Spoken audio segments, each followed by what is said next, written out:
All right, we're live. Hey, what's up, man? It's been a while. It's almost 10 months. Dang, that long, huh? Yeah, October, I think. Yeah, and Yeah, I guess it feels kind of like 6 months or so, but it has been that long, yeah.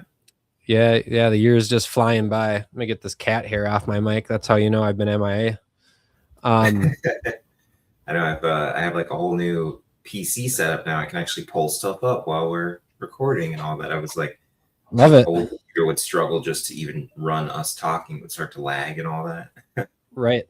No, it looks great. Are you gaming on your PC at all, or are you just using it for recording? Yeah, I think I want to start recording gaming. I need to figure out which games will work and all that because it's a great graphics card and everything, and Yeah. I'm running games in amazing quality. It just doesn't have, because it's a laptop, it doesn't have quite so much memory on the graphics card. So I'm wondering if I can stream Right. at the same time without it freezing up. Yeah, the way that I set mine up, because I have been streaming on Twitch here and there, like Rust. And Oh, yeah. the way that I've been doing it is I have my iMac and then I have my MacBook. So all the streaming goes through the MacBook, like OBS and microphone sound, and then the iMac solely holds on to Discord with my friends that I play with, and then the game itself. The other thing that I ran into, and the other thing I ran into that I felt that was pretty interesting was, because it's a Apple product, you don't have all the options a Microsoft would have. So I found this subscription cloud gaming service company called Shadow PC. And you can pay for it monthly, and it actually might work better on your laptop because the cloud itself carries a lot of the performance, and the computer that you're playing on doesn't have that burden. Instead, the computer you're playing on, it really just matters about latency and connection. So and I used what was it, NVIDIA GeForce Now on my old laptop, and I had a great experience with that. The only time I would freeze up was on my end because of my RAM, just to like actually run something as simple as that. Right. Yeah, that would be a second computer would be key for a lot of games if you don't have like this crazy setup. And then plus, you want to be able to read your chat while you play as well. And it's or dual monitor you could always do also, which I'm sure kind of what I'm doing now, because I have a monitor set up and that connects to my laptop. So I've got two monitors. It's just like I'll use one for OBS. So I'm trying to get the third monitor, and then I can kind of really work with some new programs and all that. Right. But yeah, I have to make like a whole new gaming channel, because I have my gaming videos on my current channel, and then I just switched it over because I was like, well, this is my oldest account. Like I kind of want to use my account I've had since 2008, 2009. I think it's actually 2006 I had it since. Oh, really? It's like one of the first years of YouTube. I know that. Really? I didn't know that you were one of the ancestors to online like that. That's pretty impressive. I have the on Gmail, I'm the 45th Jesse Hunt. The first 44 were taken when I made my email. That's funny. Yeah, because I remember I mean random, but I remember I had done jessehunt@gmail.com, no go, and then it gave me the recommendation, 45.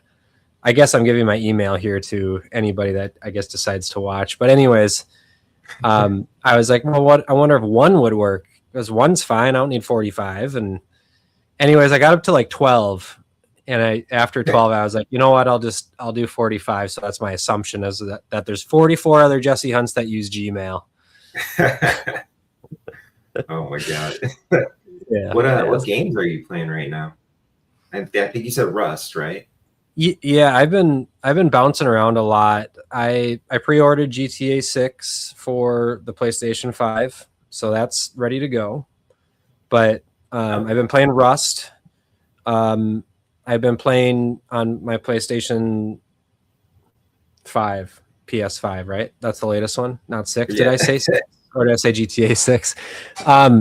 For the on the PS5, I'm playing MLB Show, and then mixing in.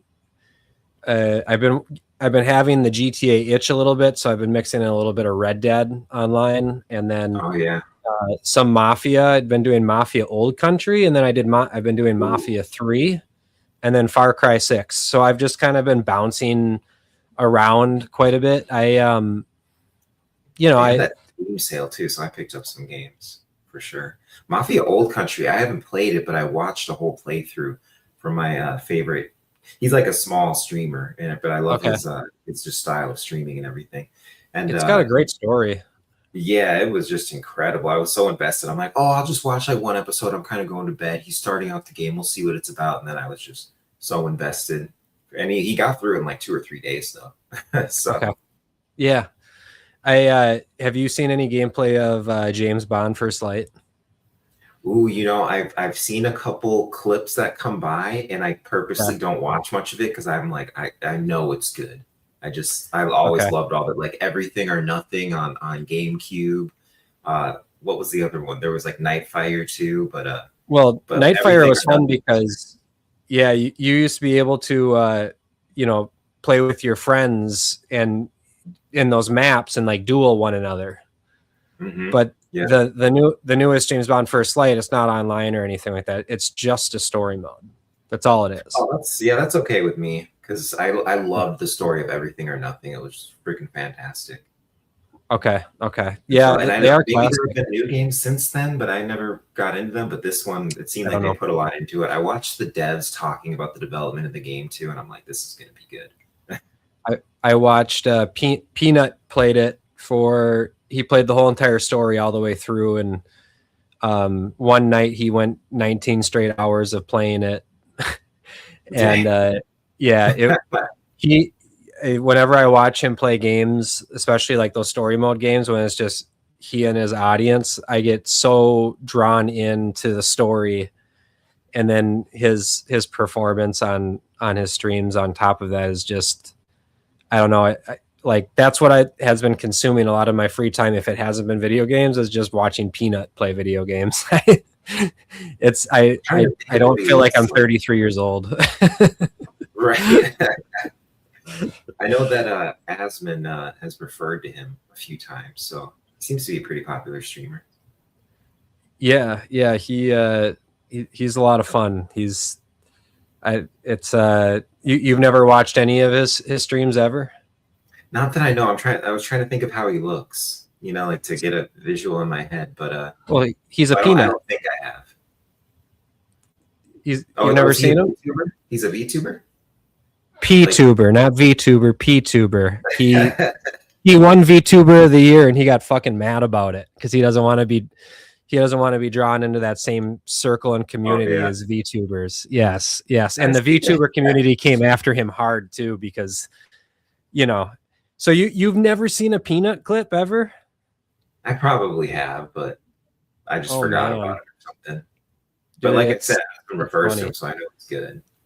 Every Monday through Saturday from 7 p.m. Central to probably like 3 or 4 in the morning, he streams. Okay, I'll have to play him in the background when I'm working on stuff. I'm trying to find something that I can play, but it doesn't distract me from what I'm working on. That's been my biggest thing. I love podcasts, but then I'll like get into the podcast and I'm like, oh no, I need to go back because I missed what they were just talking about. Right. But I've been playing I was playing God of War again. I've been going through like just old games that I love. So I was going through God of War again, and then Ragnarok. I didn't get to Ragnarok yet. I actually pivoted over to Horizon Zero Dawn, finished that, and now I'm on Forbidden West. But I haven't played Burning Shores, the expansion for it, the DLC. Sure. So I'm excited to get to it, but I have to go through the whole thing again with fresh gear because it's like I played on PlayStation before. So I'm like, okay, well, but I'm starting to get good gear now. I'm at like the halfway through the game, and I'm like snowballing. I've watched some clips of that game. I've never played, but it looks super intense. Yeah, and I play on hardest, ultra hard. It's called. So I'm like, oh god. But That's so funny. I was just telling a friend the other day, whenever I play a story mode game, it's on the easiest difficulty every single time. I don't mess around with that. I don't want to do something 2 or 3 times over. Just like get me through. yeah, you want to be immersed in the story, right? Yeah, and you're probably one of those people, but as far as like the achievements go on PlayStation, I think it's cool when people have really high scores or tons of trophies, but myself, I've just never been up on that leaderboard, and I've never since I've never been up there, I guess I've just never had the desire. Instead, I just like watching other people, grow their trophies or grow their gamer score depending on what system they have. But I core OG gamer that it's like I think they cucked out the trophies and gamer score because I'm sitting here like I played Jedi Fallen Order on hardest difficulty, or not Fallen. Well, I did play that on hardest difficulty too, but the newer one, Jedi Survivor. And I'm like, what? There's no trophy for hardest difficulty. And then I'm going through all these games. Really? And I'm like, dang, a lot of these, like it's like the newer games. They stopped putting trophies in for doing the hardest difficulty because because people complain. They're like, oh, well, I'm not good enough to do it. It's like, fuck off, man. Well, isn't there like platinum, gold, silver, bronze, or is that's not difficulty necessarily? It's more so like the difficulty of the challenge itself. With a lot of the older games, you do have it based off of the difficulty where you get a trophy per se, but then the platinum trophy itself is just getting all the trophies for the game. So they started taking out the trophies that were for difficulty levels. Yeah, I'd say maybe in like 2018 to 2020, somewhere in there, I saw they started removing a lot of those trophies for games. I'm like, damn, okay, well. Right. Huh. Interesting. You had mentioned podcasts a little bit ago. What have you gotten in any good podcasts lately? Well, I still like to watch Nick Fuentes, maybe a couple times a week, not like religiously like I used to. I really liked Kurt Metzger, his stuff. He was on Danny Jones recently. Yep. But then he has his own thing going on, and it's like the #1 trending podcast right now, Mystery Boys, with him and Duncan Trussell. Yeah, and it's fun because they're comedians, but then they get into a lot of deeper stuff. And he's got his own podcast, Derp with Kerp. Yes, so that one's fun too. But he'll bring all sorts of esotericists on, and they'll talk about a lot of the deeper stuff, right? And I just like the way he puts things together. But it's like he doesn't take himself seriously, which I really like too. It's like he's kind of like a diet Alex Jones, or like a comedic version of Alex Jones a little bit. He's got that loud, boisterous passion, but he's got his own thoughts, and I think he and Alex on a show together would be pretty interesting. That would be. They riff off of each other really well. I love how he's always having his hopefully it doesn't become a problem for him, but he's always having his like White Claws on his podcast. So as he goes further and further into the claws, it's like he just starts getting boisterous, and it's like hilarious. Have you been avoiding lettuce since this outbreak happened? Yeah, I haven't had too much or anything. Like I'm really more on protein. I've been in a bulking phase. Okay, so it's just been like, oh well, if the vegetables are there, especially lettuce, like it's there, but no, not really. I haven't really had. Well, you're right. Yeah, and it seems like it's coming from restaurants mainly. Like Taco Bell's under investigation for that. Yeah, I saw that on Twitter that the feds like launched an investigation finally after like a week of the suspicions. So strange. But weird. They took everything off I was like, so what? People are going there and it's just like no lettuce on their stuff, or because that's what I read. Is they pulled like all their condiments, or what is it, like the sides, like lettuce and cheese and tomatoes and all that. They started just like not including that on the menu or on the menu items. Didn't people get diarrhea from Taco Bell already? What's the difference? You're right. That's what I'm saying. There were so many jokes about It's like, okay, like you never been to Taco Bell? Yeah, as a former lover of Taco Bell and a longtime fan, it's been a while since I have had it. I've been cutting now for like the last 6 or 7 months, and I just started bulking like 3 weeks ago. Yeah. After dropping an additional 30 pounds, I got down to 151.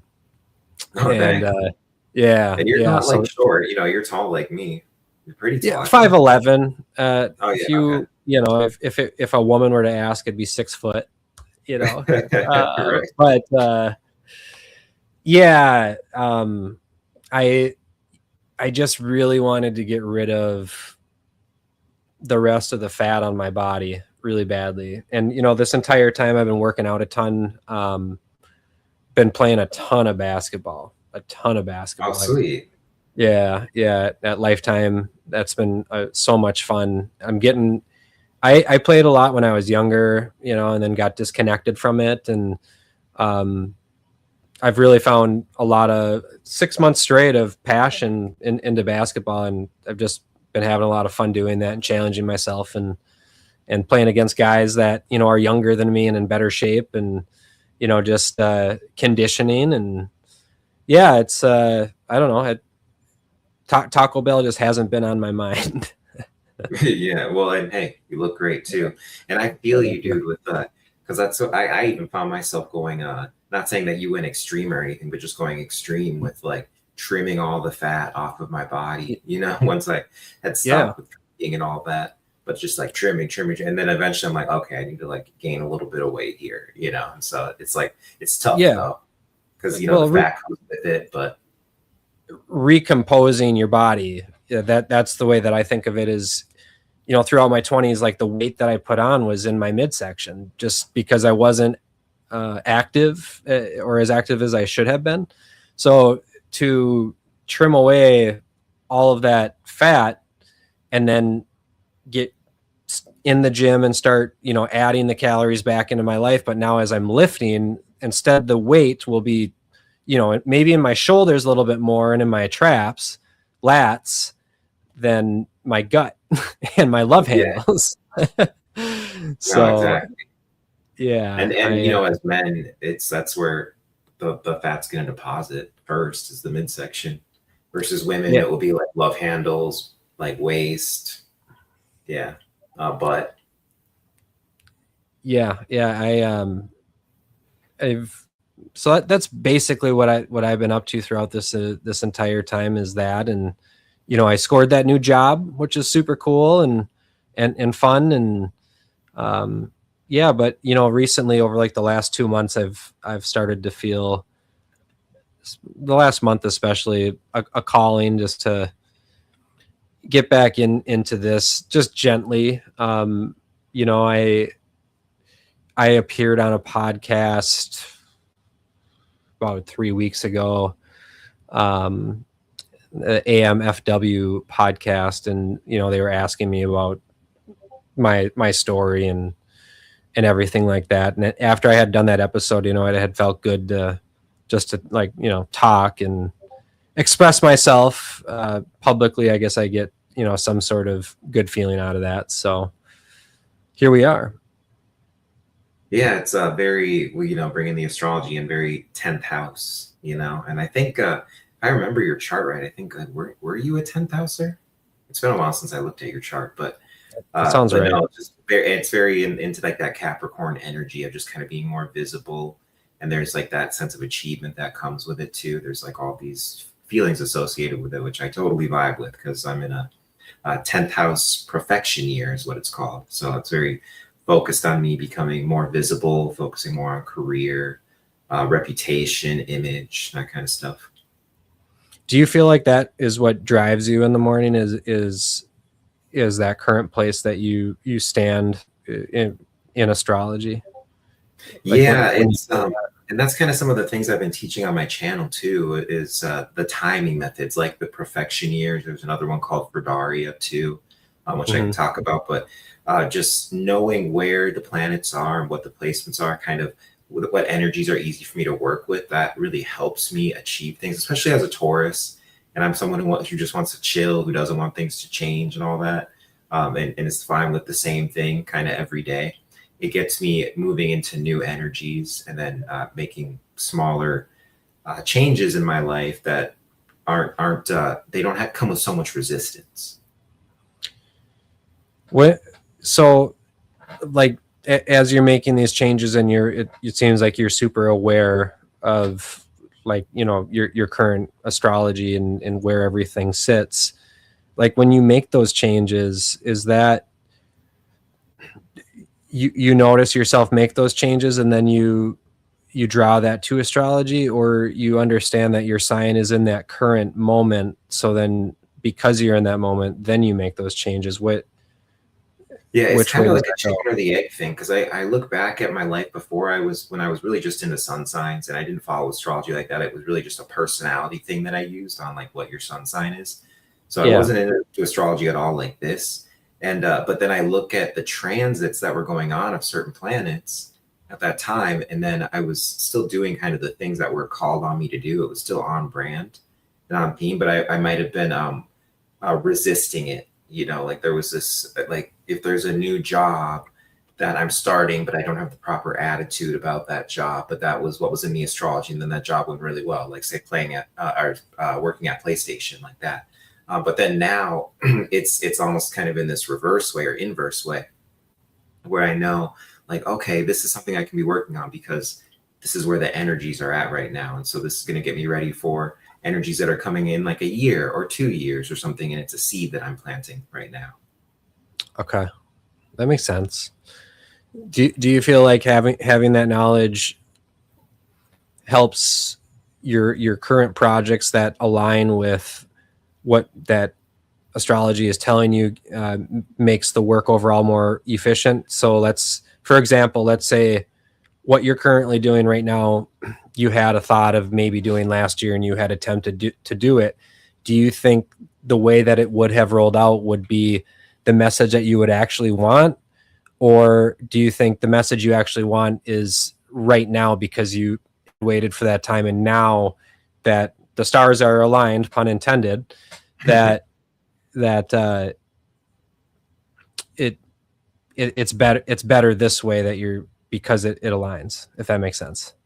Yeah, well, it's like a great question too, because I was last year I was knowing I was needing to at least get the ball rolling with doing podcasting, with just having a channel in general, and talking about astrology, kind of learning it as I teach it, all that stuff. And I realized, and I would beat myself up about like not having good enough computer or not being here, just not having the things, um, I guess, where I wanted them to be. And now I am looking back and realizing if I would have had all the tools then to go full force, I wouldn't have been able to learn all the things I wanted to learn or should have learned before, really being on my own and having this momentum going and all that. I wouldn't have, it just wouldn't have all lined up properly. So it's interesting that it gave me that clearance of like, at least like make your first step now. And then all of a sudden I come into the 10th house year. And then I was also in a year of endings too, a numerological year 9. Now I'm in a numerological year 1. So it was like really about ending. What are the things I need to end as I'm previewing what it's like to focus on podcasting? Yeah. And then I can end those things up and close those things out, going into the end of the year. And then as we start the next year, I can start a lot of new things. New things can fill that spot. And so that was a big thing. It was like, and then it had to do with these eclipses too, where you're dealing with all this change. So I had them in Virgo, which was ruling health. And, for me, that's the Virgo house is like through a lot of my working out and all that. And I was working out a lot, like way too much, and I'm still going like 4 days a week and working out, lifting weights and all that stuff. But now it's much more manageable in my schedule. And that allows me to do other things like that. So You mentioned yourself critiquing yourself for not having the right equipment, or maybe your settings not being correct. And then a little bit earlier before that, you had mentioned, I think it was though this year, that this is about perfection Did you say that this year that it's about perfection? Oh It yeah, seems that well, it's perfection. Sorry, it's kind of, if I say it fast, it sounds perfect. like, Oh, yeah, but okay, it's a okay, perfection year. So like every you're gonna be in a profection year for one of the 12 houses, and it just kind of goes in that cycle of 12 I and then see. restarts, and then it will Okay, rule certain things. And you can combine that with other timing methods to kind of get a feel for the things to focus on in the year. I see. I see.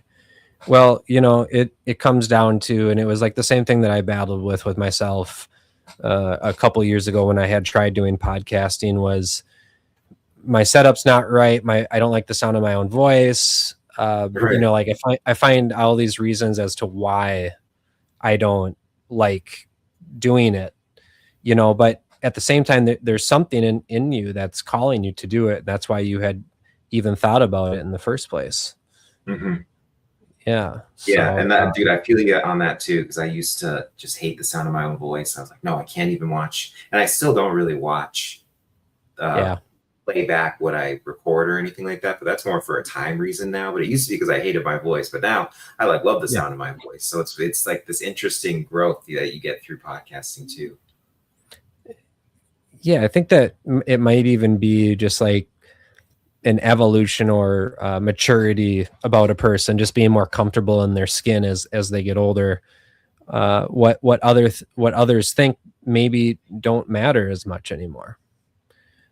Yeah, yeah, and especially with being a Virgo rising, having that perfectionist kind of vibe in me and everything, I'll look at certain things and be like, oh, that wasn't perfect. Like, do I need to go back and readdress it? I'm like, we'll just keep it, you know? Yeah. So, and it's like small things, like little bits of information that I pulled out from memory and then it ends up being slightly off or something like that. Not even astrological, but more like historical stuff like Okay. that, but not enough to like redo a whole podcast over. But yeah, I totally feel you. That's like one Yeah. where it hits me.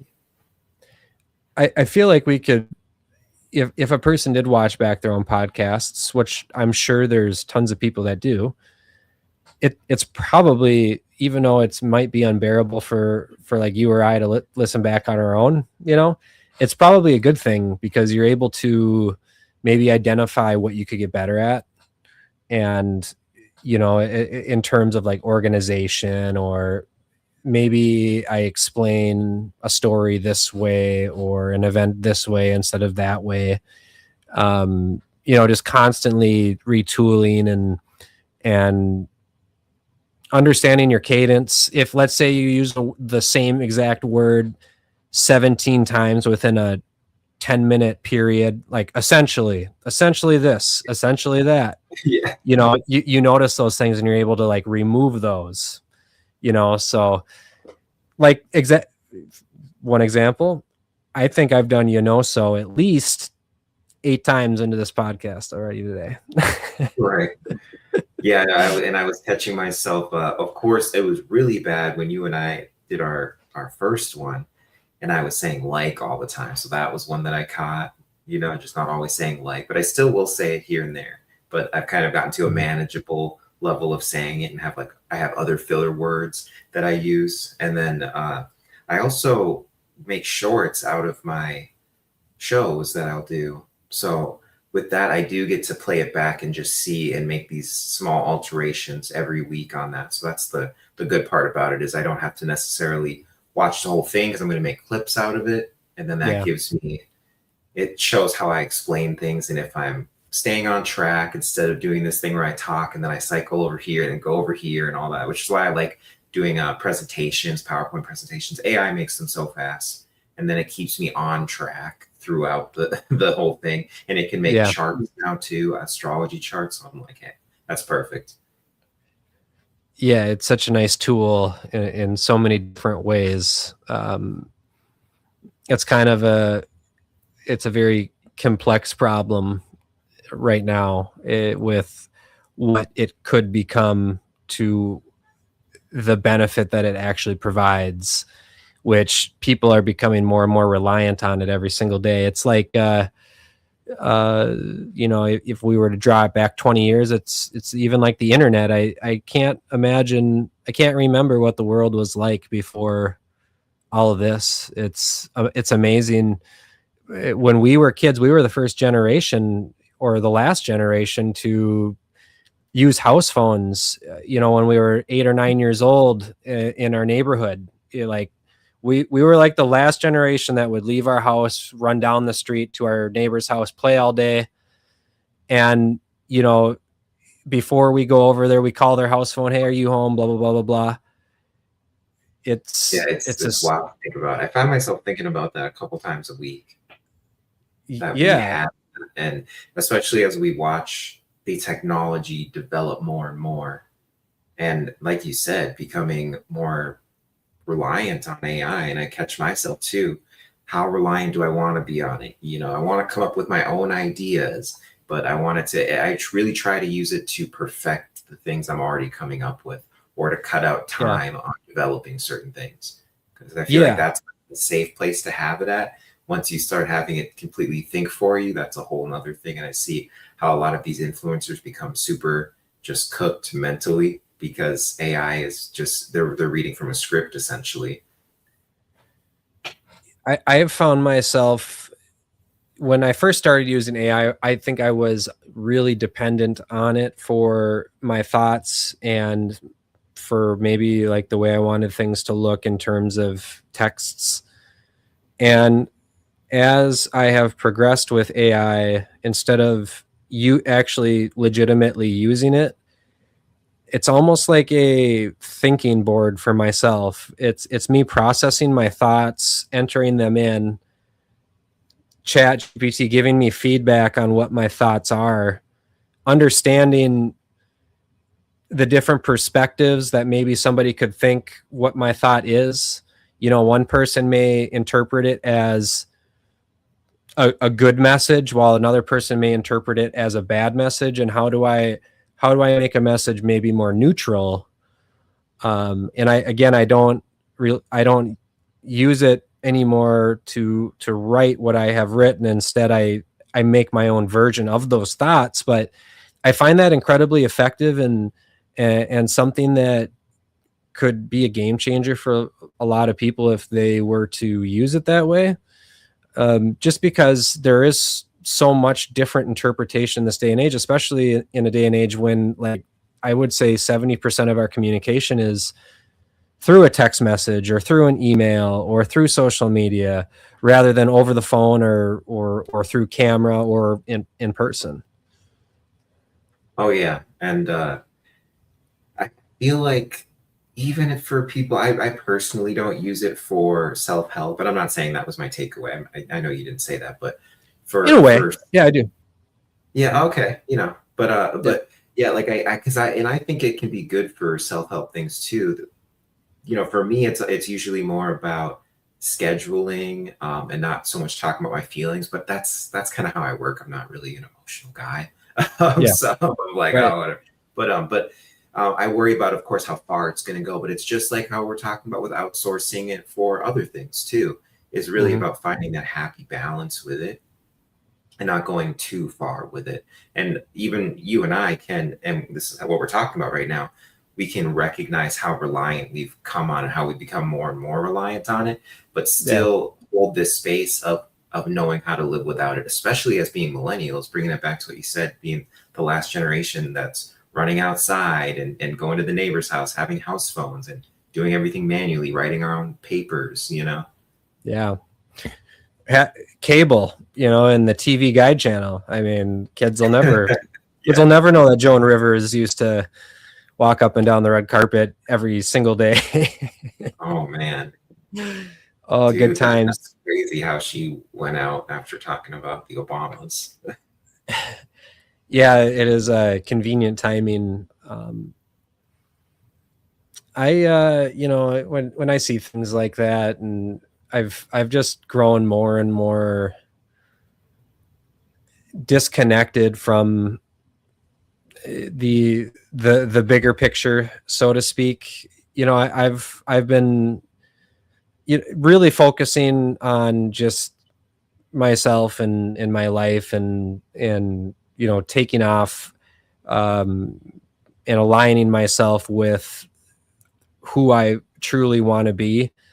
that I feel like sometimes I can just get way too invested in a lot of it, and it makes me jaded. And in one way that it does, when we mention, Joan Rivers passing right before her cosmetic surgery of some sort, saying that statement about Michelle Obama, and then passing, what was that, like a couple months after saying something like that.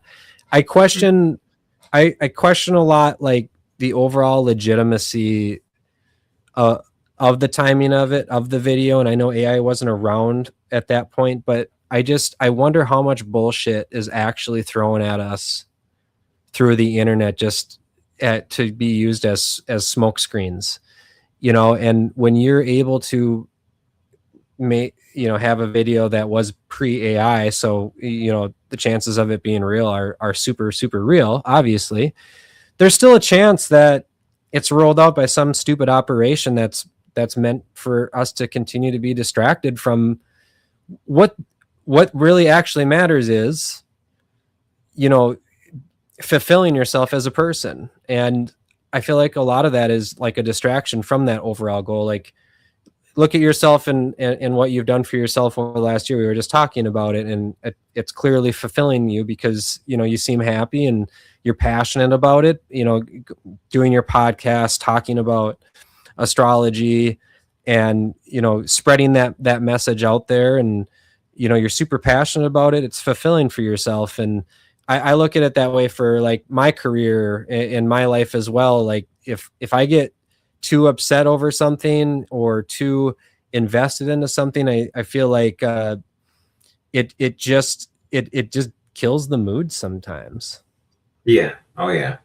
And that's Yeah. the thing too, is and it's working with your strengths as well, because I can continue to follow politics and all the conspiracy stuff because I'm so it's in, to bring it into my astrology, but that has helped me understand myself, which is why I love astrology. It really gives you this new level of understanding yourself. But I'm so emotionally detached from things that I view it as entertainment, and it's like fun for me. I'm like, oh, like, and the darker it is, the more fun it is for me. Like the more hopeless it looks for humanity, the more fun it is for me. And so I'm built a little different like that, which is where I love to follow it and everything. But I understand that as things are becoming more and more psyopy, because it is, as you're saying, everything is much more psyopy. It's easier to look at things and be like, that's fake, that's fake. The Epstein stuff came out. We find out all of these different things, like the Q movement, which was literally created by him and some friends, essentially.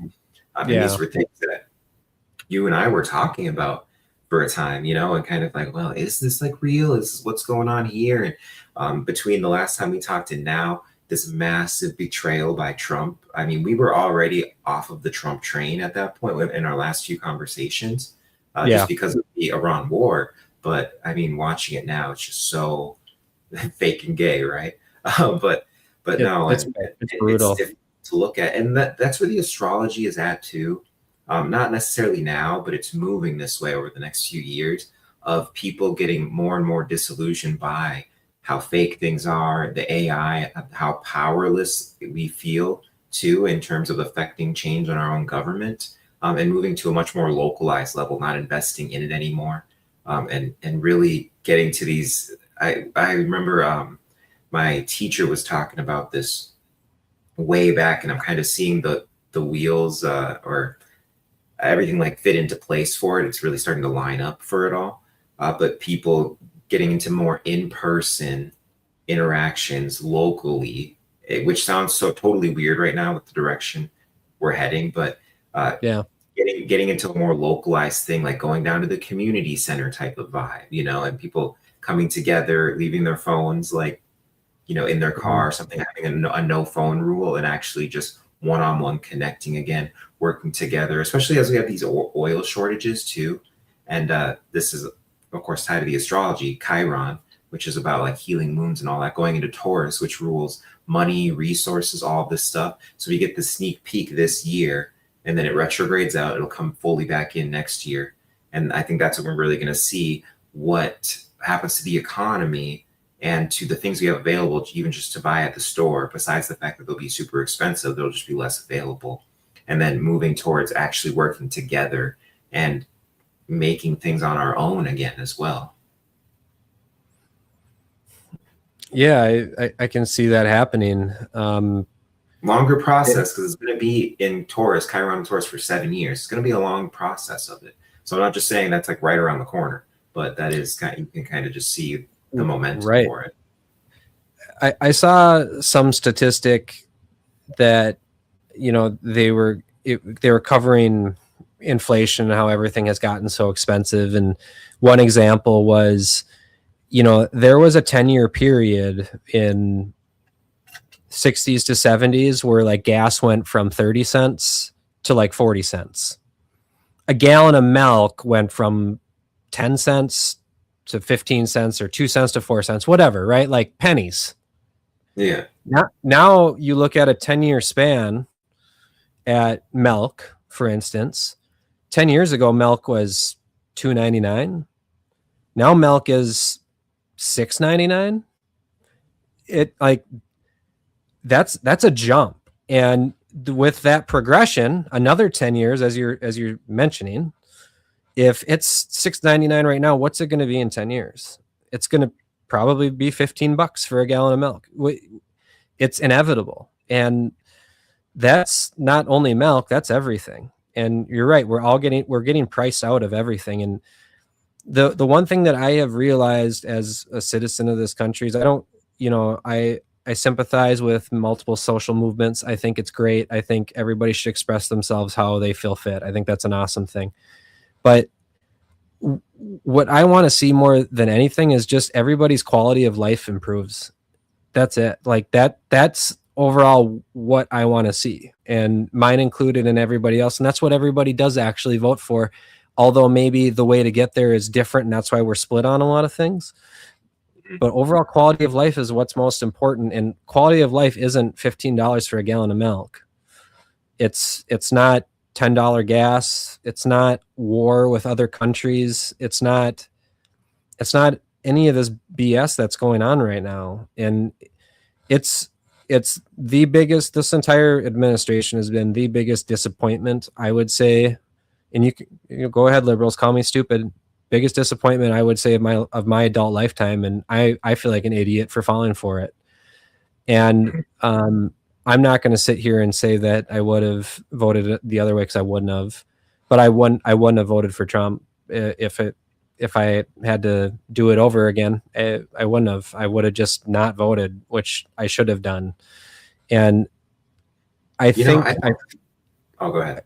I last thought, I feel like we're headed in a direction where there is going to be a new leader, whether it's 8 or 12 years from now, when there's a whole new generation voting and another generation that's not going to be voting anymore. No offense. That yeah. It's not going to be a two-party thing anymore. It's not. And they can, the parties can try to keep a stranglehold on it all they want. It's not. It's not going to work that way going forward. We're not going to allow it. Our generation, the generation before us, and even the generation after us right now, I think everybody's fed up with both sides. It's been terrible. Well, and it's a boiling point. We've got just a lot with the astrology, like that we just had the Mars-Uranus conjunction, which last time we had Mars-Uranus conjunctions in Gemini, which is where it's at. This is what brought about the dropping of the bomb in Hiroshima and Nagasaki. Like every major, even like Pearl Harbor, like all of these major events were these Mars-Uranus conjunctions in Gemini.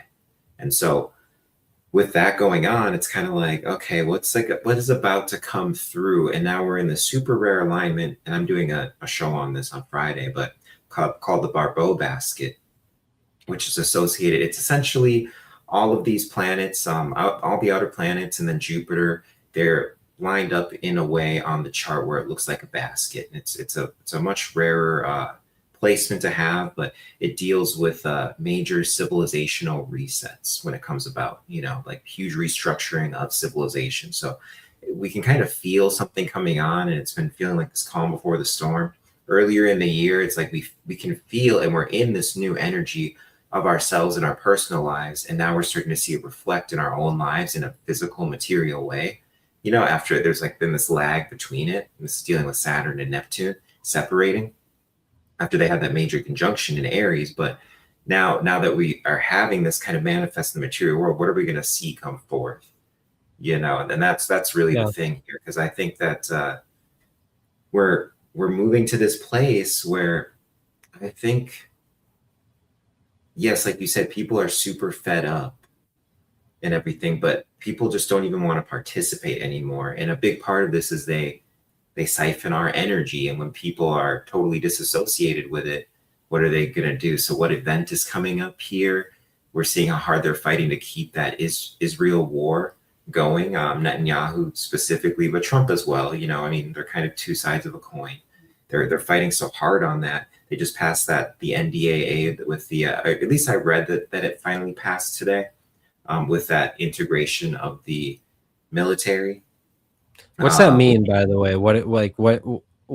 Like they're now part of the U.S. military?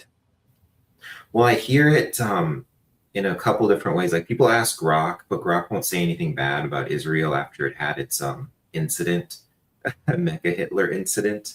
Yeah, I saw that. So after, which was a while ago now, but so people ask Grok, and it's like, oh, it's not even a big deal and stuff. But then I hear people go really into the weeds with it, like even Nick Fuentes, and he's someone who actually reads things. So he gets into the weeds, and he's like, no, it's exactly what it looks like. It is this integration of the military. So I've heard on one hand that it's just integrate. We're having a joint force where we share intelligence. But then on the other hand, people are saying it actually goes deeper than that. They're going to have access to all of our intelligence for Americans and all that. And then they're also going to start building units themselves that are integrated. And then whenever Israel needs money, they're able to just, without permission, without needing approval from us, pull from our actual funds. So I've heard a lot of things about it, but enough people are freaking out where I'm like, But go ahead. Here's the details. Tech sharing and R&D, what you were mentioning, deep collaboration in emerging and highly sensitive technologies, including artificial intelligence, biotechnology, quantum technology, and cybersecurity. Industrial integration, so the co-production of weapons, joint ventures, and the integration of Israeli technologies into the U.S. defense supply chain, which is interesting because isn't the Israeli technologies technically the U.S. technologies? Aren't they don't they buy their weapons and technology from us? The Iron Dome, wasn't that from us? Or am I completely wrong? Yeah, it was something that we had, and then they perfected it. So they haven't necessarily created any of their amazing technologies. They take our technologies that we give them and they perfect them. And so this does speak to how smart Jewish people are, but it comes from our technologies. Well, yeah, Jewish people, yes, but not the kind of Jewish people that we think. I think Jewish people are great. Yeah, Ashkenazi, and then it's interesting that Nazi is in the phrase, that they're Europeans or the descendants of the Nazis. You can add some nuance to that, but I think that does, for explaining it. So it's like they're so intelligent. It's crazy. The level of intelligence, like it's almost like it's not of this world intelligent. Yeah, and I look at the genetic connection between the Germans and then the descendants who become the Ashkenazi, excuse me. I promise it wasn't a Freudian slip, or was it? But no, that genetic connection between them too. And it's like, look at everything the Germans achieved during you don't even have to talk about World War II, which was incredible, all the things that they were able to achieve. But you can talk about World War I. You can go back to Austria, to the time of Austria, the Austrian Empire, and all of this. And this is even something I've really loved doing on the channel, is going over the charts of Germany, going all the way back to Austria, going all the way back to, it was like 500 AD, going back to all of that and seeing the amazing German accomplishments.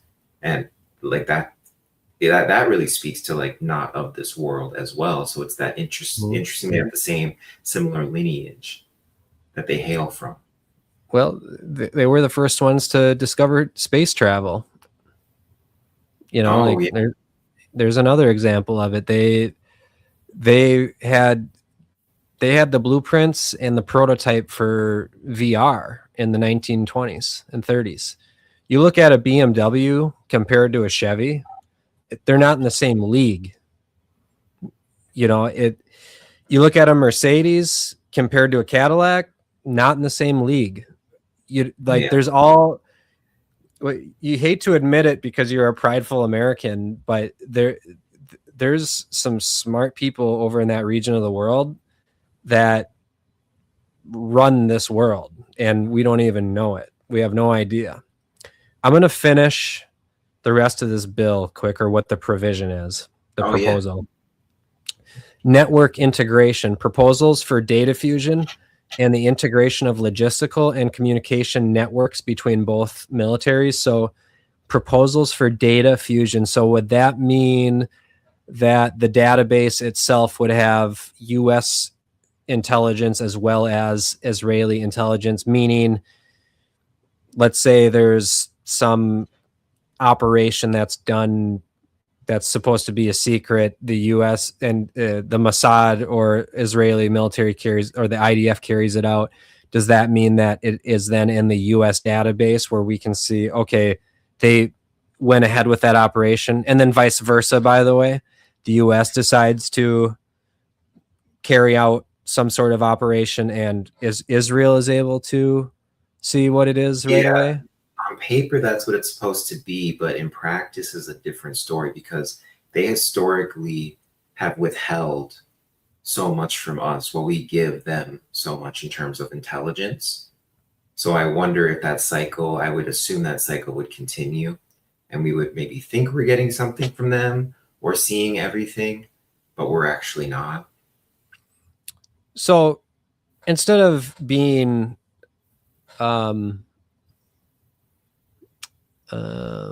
instead of being devil's advocate for something like this, because it seems so obviously crazy that it would even be in consideration, let's think of why we would want something like this to happen.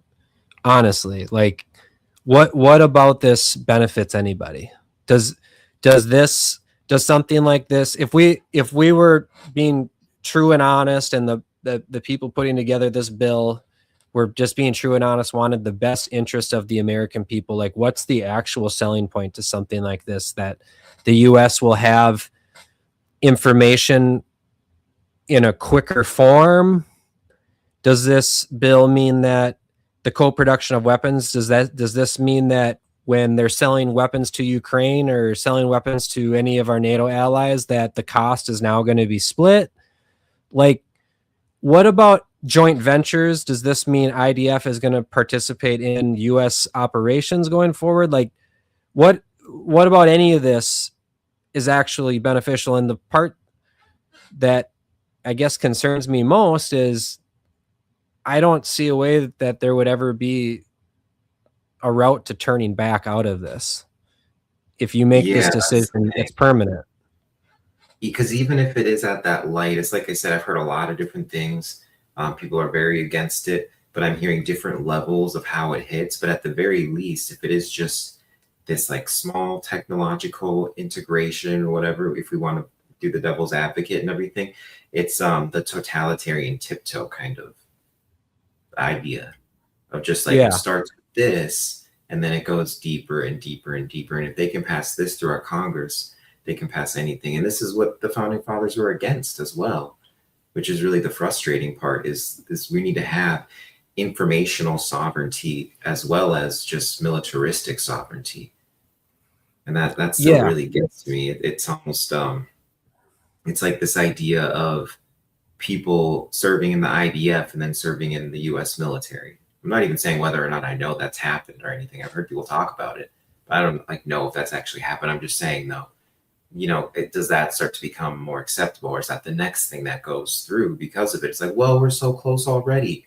And I think any selling points you can give, because I was starting to think of all the selling points, and the only selling points I could give are ones that would appeal to boomers. To be like, well, Israel's our greatest ally. This will help us help them. Then they can help us. Like, there's nothing I can think of in a way to sell it to a younger person.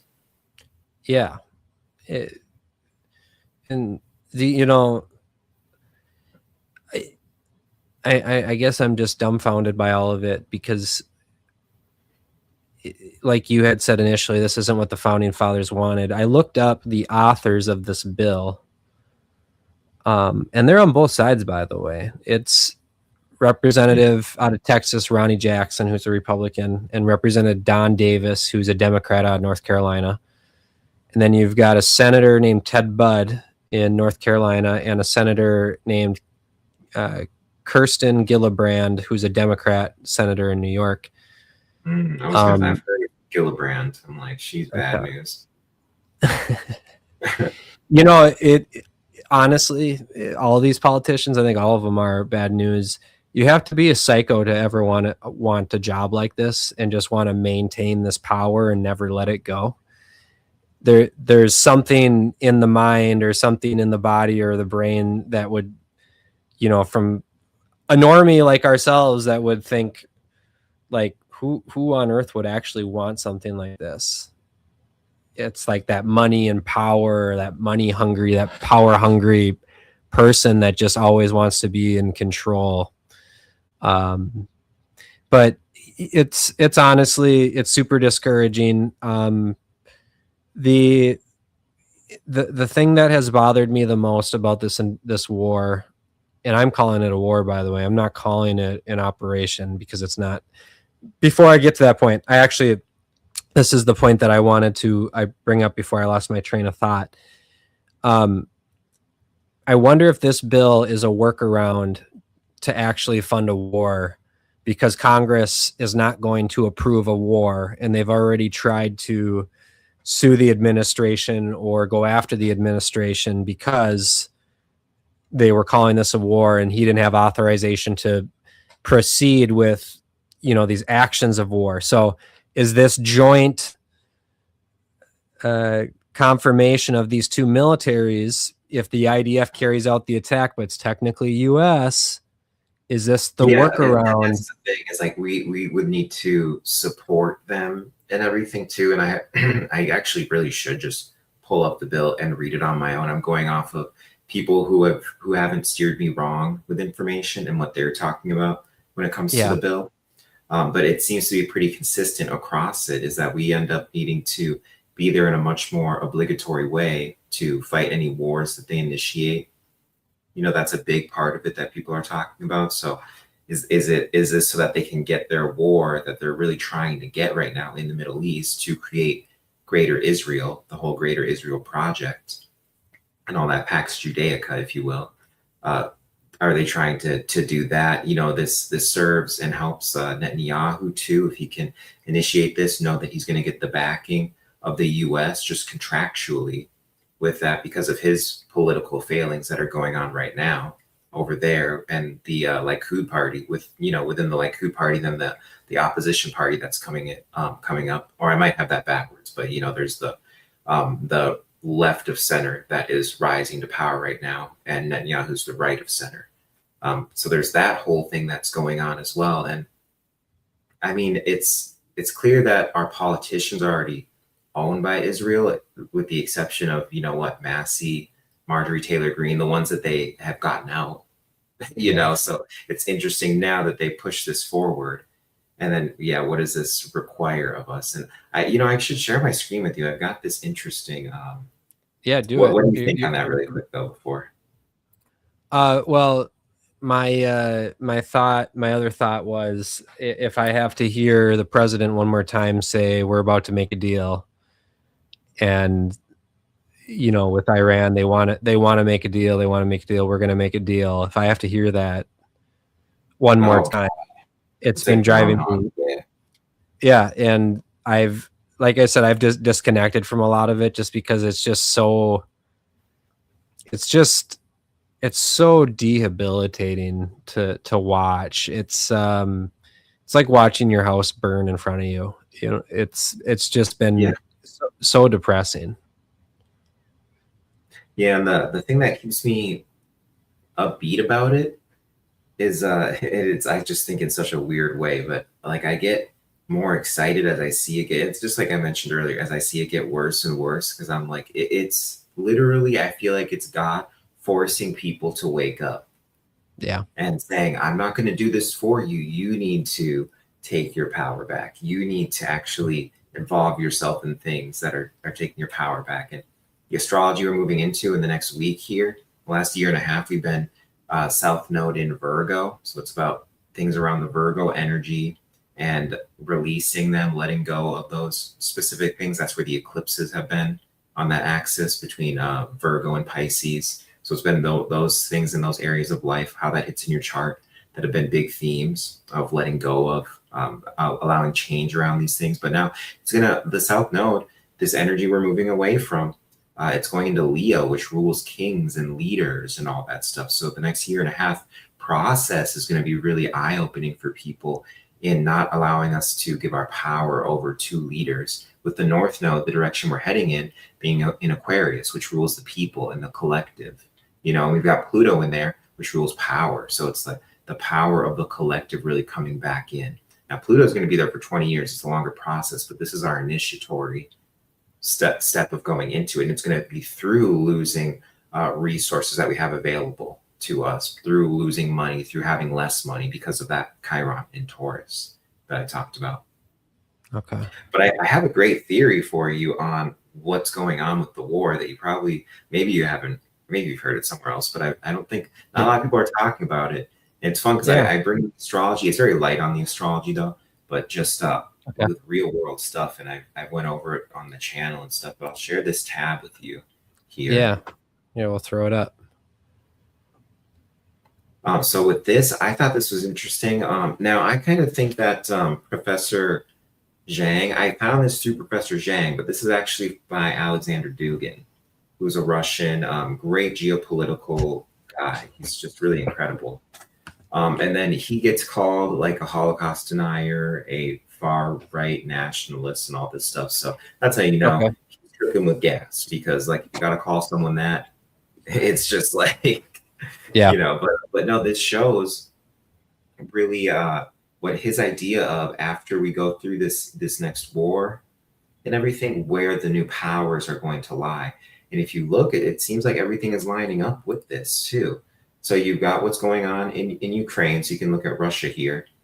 And then over here, special status for Poland, Latvia, Lithuania. You know, and it's so interesting because I think that astrologically speaking, that's where we're going to see war pop off between Europe and Russia. But then you can even see with the Franco-German bloc right here over in Europe. And so that's Germany kind of taking over. And there's this revitalized nationalism that is going on in Germany that's not really being reported on right now because of, you know, the immigration that's coming through. And I think we're going to see Germany rise to power. And of course, like I told you, I did the charts of Germany. And there's this incredible will to power. And this deals with a lot of their philosophers, stuff like that. But I don't want to get too stuck in the weeds there. But that's kind of where it's looking like we're seeing a consolidation, because we're having a shifting of the unipolar world that the U.S. runs essentially into a multipolar world. And so you've got Russia as being one of these major powers. People would say China, but people don't know how economically poor China is doing right now. Like they've created a lot over the last few years, but they've got, I guess you could call it a ghost economy. Yeah. If you want to call it that. But they've got this economy that is just not, it's all based off of real estate. That's why they have the ghost cities, you know, because it's all based off of real estate. So that's a bubble that's going to collapse. So it says China divided and in turmoil. So you can actually really see how this come about. And especially with the moves China's making right now in the Middle East around trying to secure and make sure they're going to continue to get oil. Because if they stop getting oil, that's really the issue.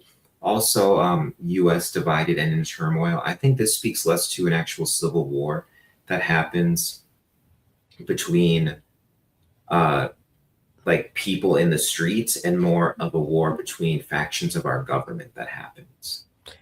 I think we're kind of already there. That's the thing. You can have states seceding. You can have one thing that's also interesting. If you look at the top 5 military powers in the world, like rank them in terms of wings of the military, 4 out of 5 of them are the different U.S. branches of the military and specifically their air forces, which is really Right. important. But then you can even like bring in that method with Navy, with water stuff too. Like with I think it would be like 3 instead of 4 out of the 5 for the U.S. But no, what you have is this like rising of the Christian nationalism, and I think after we see this division that happens and this interregnum synarchy, you can call it, within the U.S., the people that will be left over, the factions of government, these would be the special forces type people, the people who Yeah. have a heavy belief in God, who are willing to die for their beliefs and are used to doing the nitty gritty shit. They'd be the ones who take power afterwards. And so I think we get a redo, or not a redo, but like I guess revitalization, you could say, of Christian nationalism within this country in the coming out of the ashes of whatever comes from this, especially as if we kind of pop over here to Iran, Iranian Empire, Russian ally, we kind of see this play between Iran and what's going on. Now, that's the only thing I might have an issue with this chart, because it kind of depends on the moves that Israel makes, because you see all of a sudden that they've got all the Saudi stuff going on, and they've even taken like Israel. But this whole landmass that's the Iranian Empire, this is what they want for greater Israel.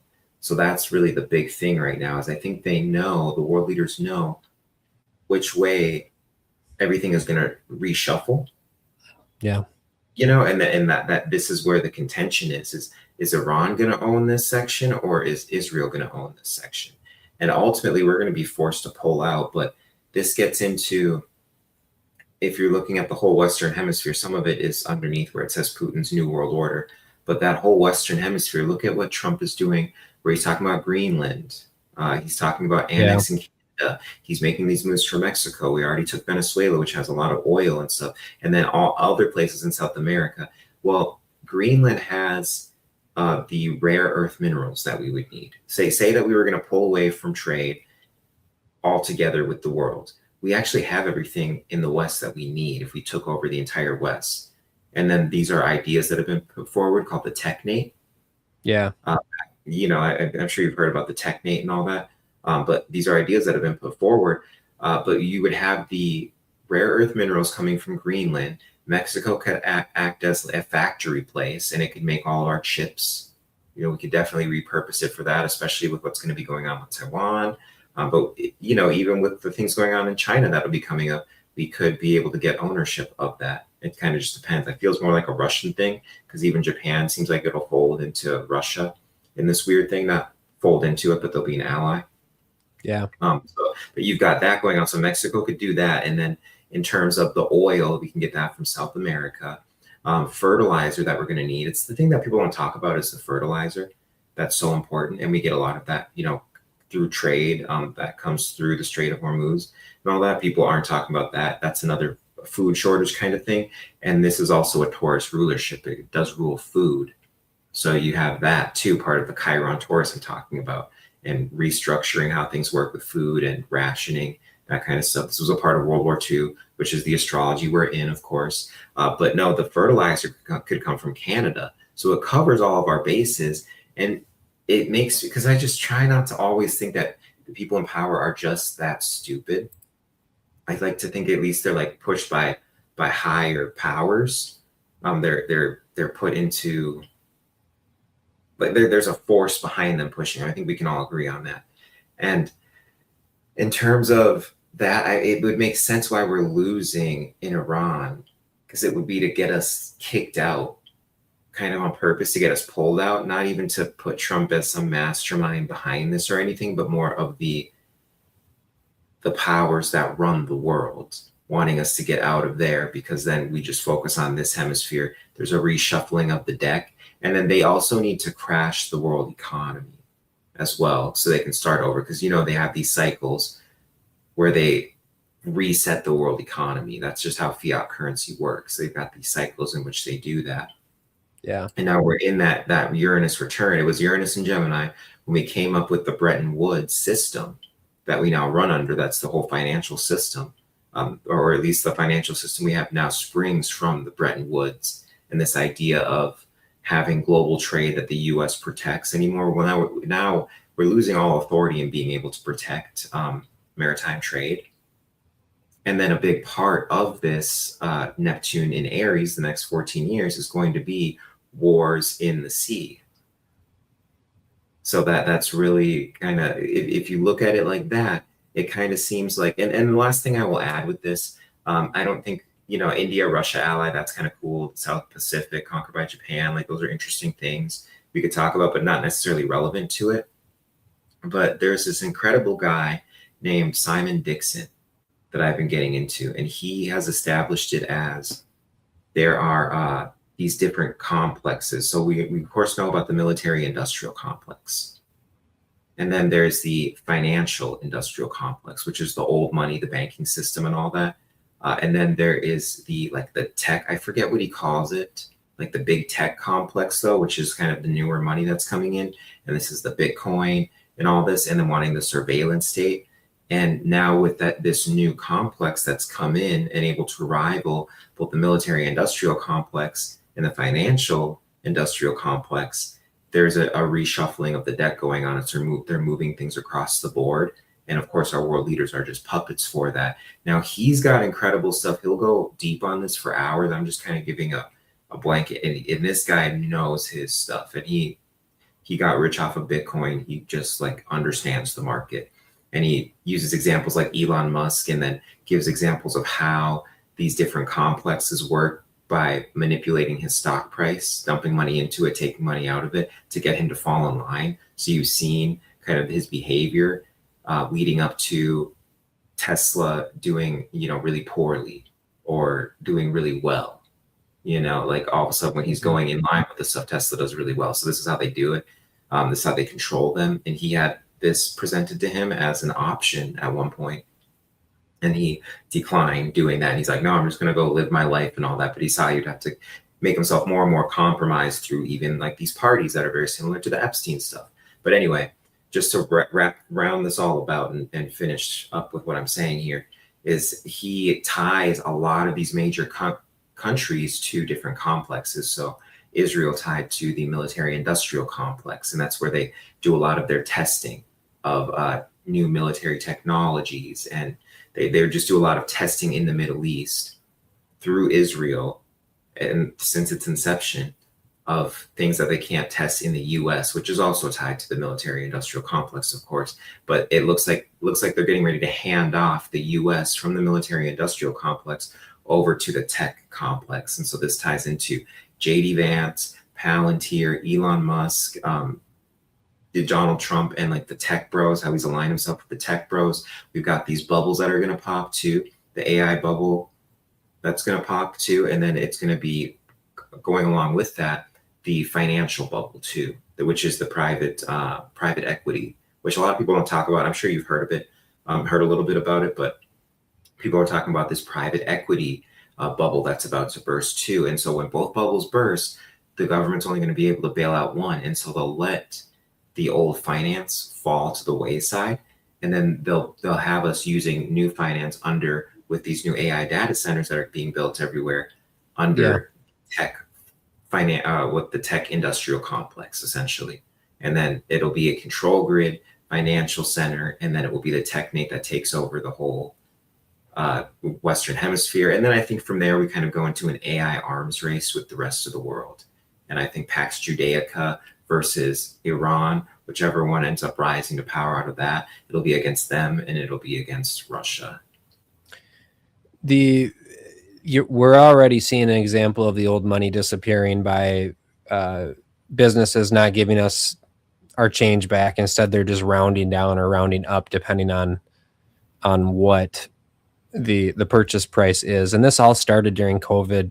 I still remember seeing at some restaurant or fast food place that said change shortage. So don't ask for change back, but give us change. And then 6 years later now, there's no more change, but we gave you all our change. We stopped producing pennies last year. And it's essentially like you're saying here. It's going to be a worldwide currency at some point, which could make some sense. But I can also see how it's also shouldn't be. When we talk about like the bill that we were talking about, what do you see as far as like the benefits go? It's easy to see what the negatives are. With a worldwide currency, you can see some benefits. There are some there. There definitely is. It's like the AI complex as well. We use it so often, but we see like the impending doom ahead of us. The one other thought I had when you were giving your presentation on this Putin's New World Order is I look at the world map, and it's nothing short of incredible that little country on the left side that's highlighted purple, blue, red, that United States of America, that little country right there, has 4 of the top 5 most powerful military branches in the world. And you look at the rest, you look at the rest of the world, all those big countries. It just makes me feel like all the US itself and everybody inside of it, us citizens, it's one giant experiment that the rest of the world just like watches. And I'm not saying this as an arrogant American. Instead, I'm saying it as like, and I don't want to get like too spacey out there, but it's almost like it's just one giant reality show for the rest of the world to watch. And if you talk shit or whatever, we'll just go kick your ass. And it just blows my mind looking at it, because it feels like everything does actually revolve around the United States of America when it comes down to it. Now, what I find really interesting about all of this is, like Russia's overall dominance as well. This is assuming that Russia is going to, be the superpower of Europe, and Russia is also going to eventually conquer Ukraine. And Russia is the one that's also in the top 5 besides our 4 branches. Is Russia. The other thing I find really interesting about Russia is a couple things. There's one thing I find incredibly interesting about Russia is its citizens, like 89% of them love Putin. And I can understand how it's Russian propaganda that we see that, just like we see American propaganda. However, you had seen Tucker Carlson take the streets of Moscow. And again, it could all be controlled. It could definitely all be controlled. We don't actually know, but you see people's, they're like, we don't talk about politics or what's going on in the world. We just we live our life here. And in a way, that's a very nice way to live, is to just be ignorant. And as we talked about earlier, just to be ignorant of what is actually going on and just like focusing on your family, focusing on your life. Russian citizens are really, really healthy. They have a safe society. And if you listen to the translated Putin speeches, he ain't crazy. Like, a lot of the things that he talks about are like legitimate concerns of what's happening in the West. A lot of it are Ukraine and stuff. Yeah. It's it's all legitimate concerns, and whether or not it's lip service and Russian propaganda is a whole nother topic. I could argue that American propaganda is probably the worst in the whole world, next to China or North Korea. I would totally agree with you. People would be shocked to hear it because they're so used to being around it, and it's progressed. It's progressed slowly, but it's become the most not only pervasive propaganda, but effective propaganda. We have a president who is suing news companies right now. And by the way, the news companies didn't do themselves any favors either. They have gone completely insane. But now we have sitting presidents who welcomes reporters into the room to listen to what he has to say, interpret it, and roll it out to the public. We have that man suing these journalists and these people for reporting how they interpret what his message is or how he says certain things. It's literally insane. And depending on what news network you choose to watch, you can think one way or another. And what we had mentioned earlier about different generations, a generation leaving and a generation coming in, is the generation leaving is the last generation that watches these news channels. The only other area that watches these news channels are like airports. They just, for whatever reason, choose to have this crap on instead of, some sort of soap opera on Channel 5 at 2 o'clock in the day or something like that, or, whatever. Yeah. But and I can tell when I talk to boomers. Like, I actually do talk to boomers quite a bit, but I can tell when I talk to them that they still watch the news, and it's pretty insane. It's like they don't even realize that it's how they can't imagine going online to get their news.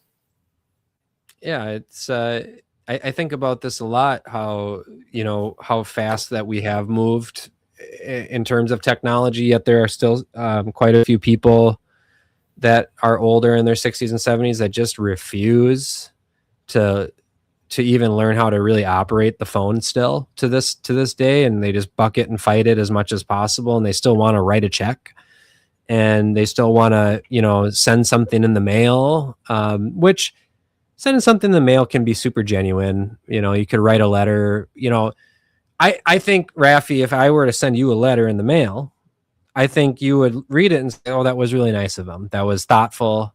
That was a sweet thing to do. I was doing that. So, started writing letters to people. I don't know why, but I just was liking it. I had good stationery. I think that's great. I think that's really cool. But when you send your check in the mail to pay your energy bill, like just log on to your energy company's website and put your damn card in. Right. And here we are, where as I advocate for you to use the internet, I'm also advocating for there not to be a world digital currency. Right. But it's kind of this, there is something endearing about them sending their check in the mail, because it shows what a high trust society we used to be, because that does have your account information on it, but then at the same, obviously it is kind of get with the program here. Okay, that's gone. I agree. I totally agree with you on that and everything. But there's this heartbreaking part about it, because it shows you that we no longer live in this high trust society. And look how fast that went away within 10 years. I would say 10 years ago, we still lived in a high trust society. Well, it's funny that trust is like the 50s or the 70s, but right. Well, it's funny that you're calling it a high trust society by sending something in the mail when these people say, I can't put my card in the internet because somebody's going to steal all my information. And there's something to be said for that too, for that reason. Yeah. There's something to be said for that. There's always going to be somebody that's going to be able to either steal your mail or hack your computer or find your information or DDoS you. There's always a way. There's always a way to do it. So, but you're right. It's a way of old life. There's nostalgic parts to it. I can see how people sometimes get frustrated with the lack of effort towards assimilating to the technology, just because it can make things frustrating. The one thing that I find really interesting, actually probably the most interesting about the complexity of older people in technology, is all of these people now collect Social Security, they collect and they go through Medicare, they do all these, the amount of mail that this generation gets is insane for all those different things and programs that they're on.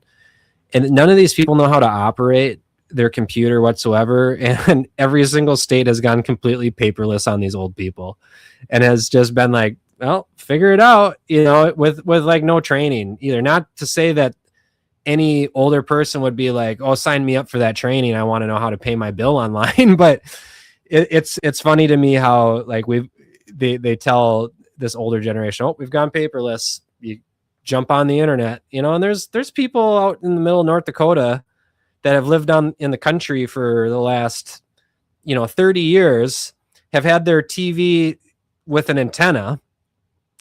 They haven't had a computer, and they've still contributed to society. They've earned their social security.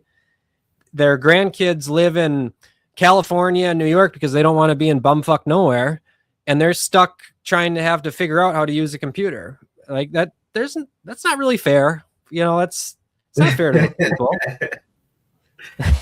Yeah, well, the thing with the boomers too, and I think that we're coming into this moment. Gen Xers will kind of feel this too a little bit, but if you aren't learning how to use AI, you're just going to be left behind. It's the same thing like you were mentioning too with like the internet earlier too. Yes. And I also think with the South Node coming into Leo, like I said, well, the boomer generation, their astrological placement is Pluto in Leo, and Pluto rules death, So it's like we are going to see a lot more of them heading out, and they'll hang. It's not like they're all going to die in the next year and a half. But what I'm saying is we're really going to see it ramping up, especially notable boomers dying. And I think, we get that preview with Lindsey Graham, of course, which we didn't even bring that up. That was crazy. I don't want to speak ill of anybody that passed. I mourn for his family, whatever family he had. His sister is the senator now, but he didn't have kids or a wife or anything like that. But I thought that was a joke. I can't believe it's just like his sister. That's crazy. Keep going. I'm sorry. Yeah, I didn't know that was legitimate legislation that a member of the family takes over a Senate seat if a Senate passes. When's the last time a senator passed while serving? That's really interesting. And the funniest part about all of that is it wasn't Maxine Waters, it wasn't Pelosi, it wasn't Mitch McConnell, it was Lindsey Graham, who is old, but like, I mean, have you seen Mitch McConnell and Maxine Waters? Holy shit! I mean, they're walking dead people basically at this point. Lindsey Graham, I mean, he seemed healthy, and that's kind of where the whole conspiracy comes from too. Which I don't know if you want to bring it up or well, we've already pretty much covered the whole Israel and Iran thing, and I think anybody listening to this could put two and two together what we're referring to when we do talk about it, and maybe we'll save a little bit more on it for maybe another episode, because I'm sure there's going to be more to come, more information coming, but I'm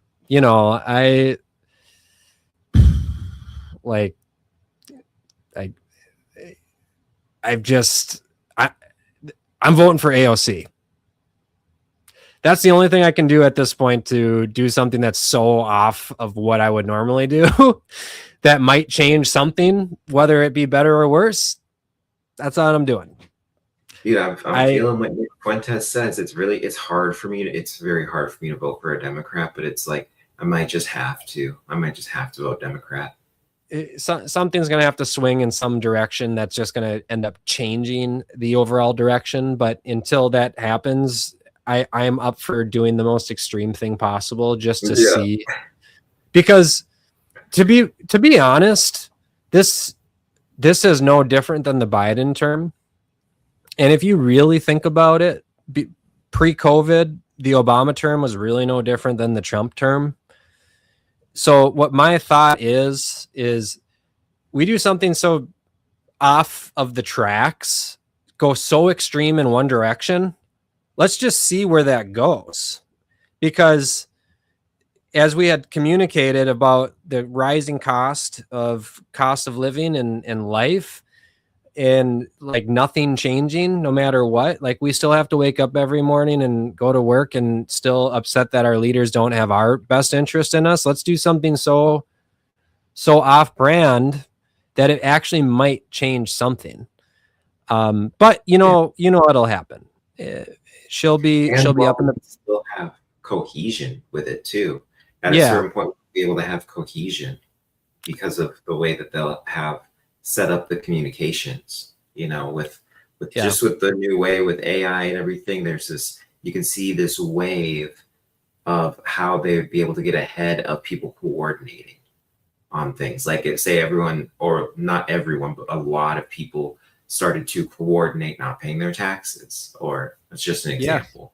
But that Right. would be, Yeah. And and us, we would never be part of anything to not pay our taxes. We would always pay our taxes. To those people that would coordinate thousands to not pay their taxes, I look down on them, and I don't think that they should do it. However, right. I got you. can you can you imagine if the 2016 primaries, the Democratic primary for Bernie Sanders, can you imagine if that was in this day and age right now in X? Like the 2028 elections coming up, and it's Bernie and Hillary somehow wins the primary. That's not talked about enough in the Democratic side of the party, of how Bernie really kind of got screwed out of that, because Bernie would have won that election, by the way. And I think, I truly believe that there would actually be a huge difference in the way America operates right now if Bernie had won that election.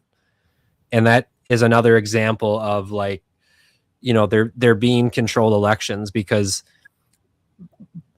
even though Bernie was in the Democratic primary, Bernie is considered an independent, and some of his ideas are socialist. Some of his ideas are, go after all the people with tons of money. The funny thing is he has millions of dollars himself. So, like, what now? But it would have been interesting to see how that would have actually played out, because we talk about quality of life, and we talk about people that make $200,000-$300,000 a year, which we think about it, and it's like, that's a lot of money. Definitely is. But if we think about somebody that makes 500 million, a billion, whatever it is, that is a big gap in wealth. I mean, that's insane, actually, when you think about it, because the people that make that amount of money, that have all that money, those are the people that are essentially making the decisions for what's actually taking place in our country, because they're the ones influencing elections. So it's never going to happen where the wealth gap closes. And I would encourage anybody that hears a candidate say, we're going to close the wealth gap, that's just 100% bullshit, because those are the people that are actually funding this person to get elected. If that person has zero funding behind them, okay, they could be right, but they're not going to win. They're not even going to get past a primary, which I guess maybe we'll make this our last point tonight. And I find this super interesting. I'm curious your take on it. There is always so much money behind candidates, and specific candidates that they want to win. Why is there never a possibility that somebody with no funding, or maybe that gets funding from, like, somebody like you or I that could only afford to give like $10 to somebody if we really felt passionate about them? But let's say, 40, 50 million people give this guy $5 or $10, or girl $5 or $10. It still doesn't compare to the donors that, gave Kamala Harris's campaign $2 billion. Trump's campaign got $1 billion, from all these big donors. Like, how is it that these people that have all this money behind them are the ones that get the majority of the vote? It's not the ads on TV. I guarantee you that. Just because you ran an ad on TV, that doesn't work anymore. Ads on TV don't work anymore. You see them and you're just annoyed by them. So, like, I already know the answer to this, but I just want to hear what your opinion is on, like we saw it with Massey, the candidates that get no actual funding behind them, they can't win.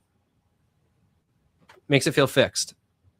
Well, yeah, and that's the thing I was going to bring up, and it even ties back to what you were saying with they're all kind of the same who get in, whether it's Obama versus Trump versus Bush and all of that. It seems to be a show, and I think this is why they don't do any real investigation on election fraud, even though that was one of the things that they ran on.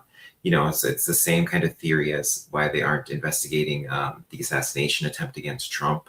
and all that, because like I think they know it's an aspect within the deep state, or it's like Israel themselves, which are kind of two sides of a coin. But no, in terms of the election stuff, and of course, remember I worked at the election office too, and I got the Yes. heebie-jeebies anytime I had to deal with people from Dominion. Anytime they came in, it's like I'm an energy person. I can pick up on people's energies. It's one thing Yeah. for just a normal person to have bad energy, but like these Right. people, it was a whole different league. Like they didn't even feel human to me. They just felt disgusting to me when I have to talk to Interesting. them. And I would have chain of custody of votes until I would have to hand it off to these people.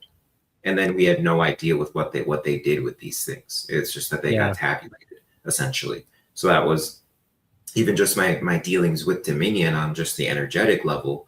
But then if you cycle it back, it seems to be a show, and they use it to just control the collective. And ever since they went to electronic voting, they've had so much more control over this system. Like you can look at a time where we had, say, JFK, and that really being the origin point. You can look at either JFK or like Eisenhower, when he lost control of like the UFO file and all that in the military industrial complex. Yeah. You can look at kind of those two moments as when we lost control of the country. And then that's when we start to move into, obviously it took a while, but moving into electronic voting systems and moving into all these things that it's just a show that gets put up in front of us for us to engage with and dump all of our energy into. And they harvest it in their witchcraft ways. We put that to the side. Don't need to talk about all that, but that's a Yeah. thing too. But Right. using our attention as a type of resource and then swaying it both ways and keeping us in this place of like just enough agitation, but complacency and this delicate balance in between. I know that you worked at an election office. However, I had no idea that you came into contact with Dominion representatives. That's really interesting. Because I did it. I did the summer during the primaries. I Yeah. just worked as a normal poll worker. It's so Okay. funny to say poll worker because there's like pole dancer kind of thing. That's funny. That's a joke we always made. But Yeah, that's exactly what I was thinking when you said it. but then I did so well that they promoted me to a manager. So then I was collecting all the votes off of the hard drives. Like we had to have witnesses with Yeah. us, and we would sign all sorts of stuff all night. We would have to drive together. You'd have to have a Republican and a Democrat driving together. It couldn't be two people of the same party.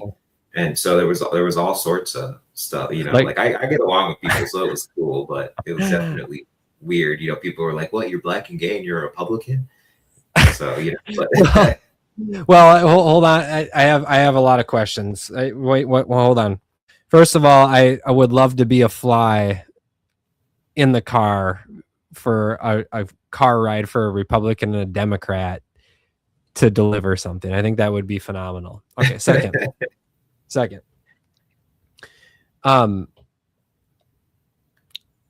How would it work if somebody's an independent?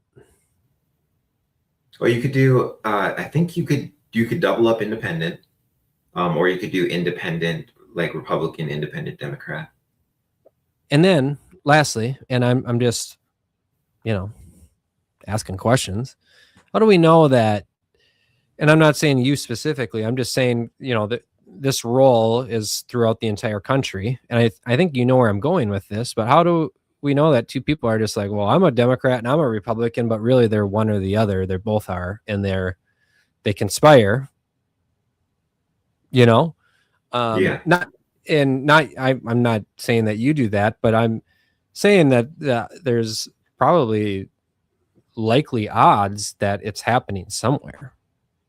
Oh, you can guarantee it because this is just a state-based rule. It's going to differ state by state, and this rule only came in after the 2020 election fraud. That was, if you remember that guy, that like fat Mexican dude who was like at the center of controversy here in Nevada.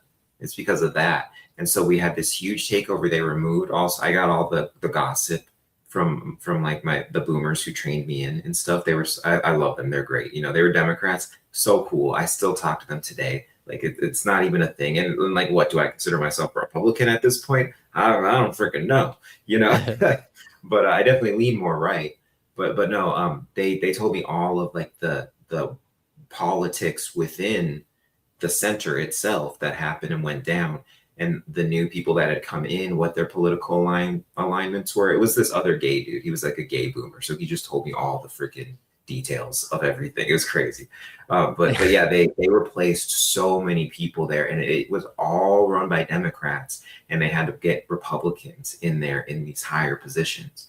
And I think that's kind of why I moved up a little bit quickly, is because they needed more Republicans, like moving up within the company. And then I have potential to move up even farther too. I took a break off of these midterms, but I'll go back. So I helped them test out the system end of last year, beginning of this year. And then I was like, I'm going to take a break though and focus on my astrology. Good for you. That's awesome. That's something to be proud of, I would say. So very cool. Oh yeah. Well, that, you know, people say it's so hard and difficult to be Black in this world. It's not like I've only seen it freaking benefit my work careers that I've had. Okay. I've moved up very quickly at every single job I've had except for one of them. And I think like, I kind of think being Black was a part of it because I'm Black and well-spoken. People like, if you're Black and well-spoken, people give you things. I'm sorry to say. Yeah, I can't touch that topic. I like my job, but yeah, no, I still think that's cool, and you know, you can assume that, but don't take anything away from your own ability. I think from any time that I've ever spoken with you, I can tell that you know you understand things on, I would say, a very intelligent level, and you are able to deliver a message very, very well, and you're so well spoken. So, you know, there's a lot of white people that aren't well spoken, by the way. You know, it's a lot. So, especially in this day and age, there's the art of conversation has dissipated in a lot of ways, and vocabulary is shrinking more and more. We're beginning to use words like jester maxing and foid and gooning, and you know, like you know, I've got word of the day. I get word of the day. Throw it at me, man. I mean, most of the time I know what it is, but I got a new one today, and it's a funny one, and you'll love it. It's called Shrekking. Do you know what Shrekking is? I feel like I've heard that one. Tell me. Trekking? And of course, this was my slang one. I had a different one. Loquacious was my actual word, but this was my slang word of the day. And Shrekking is when you date someone ugly or less attractive than you, because they have a much more potential of being kind and nice to you and being a caring partner. Holy shit. You said Shrekking, like SHREK? Yeah. it's got 2 K's in it, but yeah, just spelled like that. Okay. Shrekking. Okay.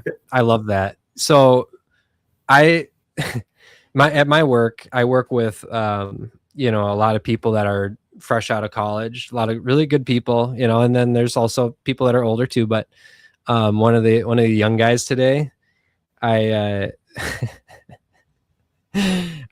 said something like he had gotten a burrito. I said, "Are you burrito maxing right now?" And he looked over at me and he was like, "What?" And I was like, "Don't jester max with me right now. Just be real. Are you burrito maxing?" And he goes, "I can't." He goes, "I can't believe you're using these words right now." And I said, "Well, you know, I mean, what do you expect? I can tell a goon from a foid, you know." And I've really taken a liking to all these new slang terms. I think they're great. I think they're fun. I think anytime that you can throw the word maxing on the tail end of anything that you're doing, I think that's a sign of intelligence. Personally, I think it's really cool when you know, we're doing podcasting, but we're podcast maxing. That's what we're doing. So yeah, I love Gen Z slang. I think it's way better than our slang was. Yeah, I'm trying to think of what our slang was, and one slang that I can remember saying as a kid was tight. That's tight. Hmm. Yeah. Yeah, it's like, What else I was guess there? like at the tail end, some of like the youngest of millennials came up with like, oh, that's fire. That was pretty cool. Oh yeah, gas. I hear gas a lot. Mm, That I don't think yeah. that was us though, or was it? That would have been like right at the transition from millennial Okay. to Gen Z. A little bit of both, maybe. Yeah. Let's see here. Yeah, man. Hey, I mean, hats off. I can't Max even Reed. say we came up with cool, weren't they? Wasn't that like more the Gen Xers that came up with Oh cool? yeah, cool. Yeah, like Joe Cool on the cigarette commercials, the camel that would wear the leather jacket. Yeah. That was like 70s or 80s. I know there's one that's staring us right in the face right now, and we're just not getting it. I know There's got to there's be probably not even. there's got to be a Well, couple.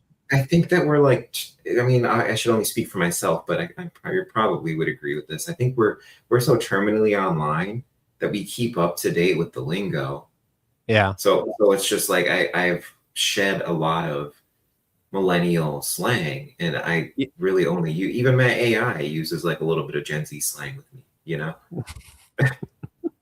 Just when a I little asked bit. when I asked my chat GPT what like I this is such an old man moment, but when I had first seen all these words, this jester maxing, jester gooning, foid, looks maxing, all these things, right?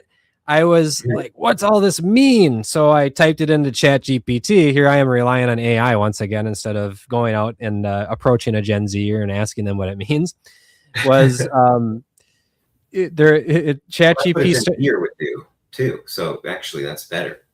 okay, great. I'm conforming. They Perfect. think they don't know how to go and talk to people. They'd rather Right. talk to Right. computers. So you're falling into it.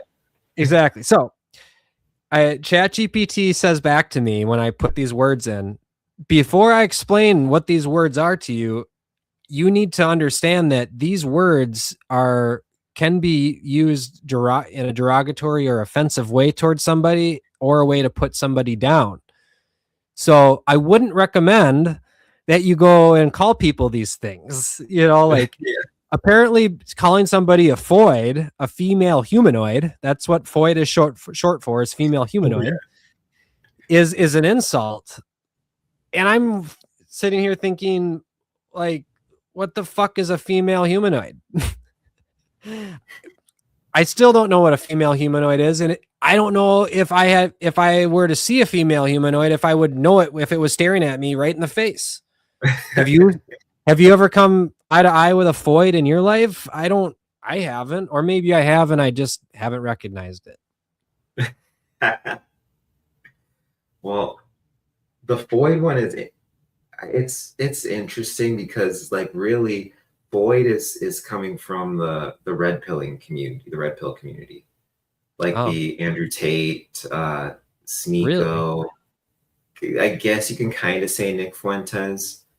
He uses it, but it's kind of coming from there. So they're used to incels talking about women who are like on Instagram or whatever and just calling them voids.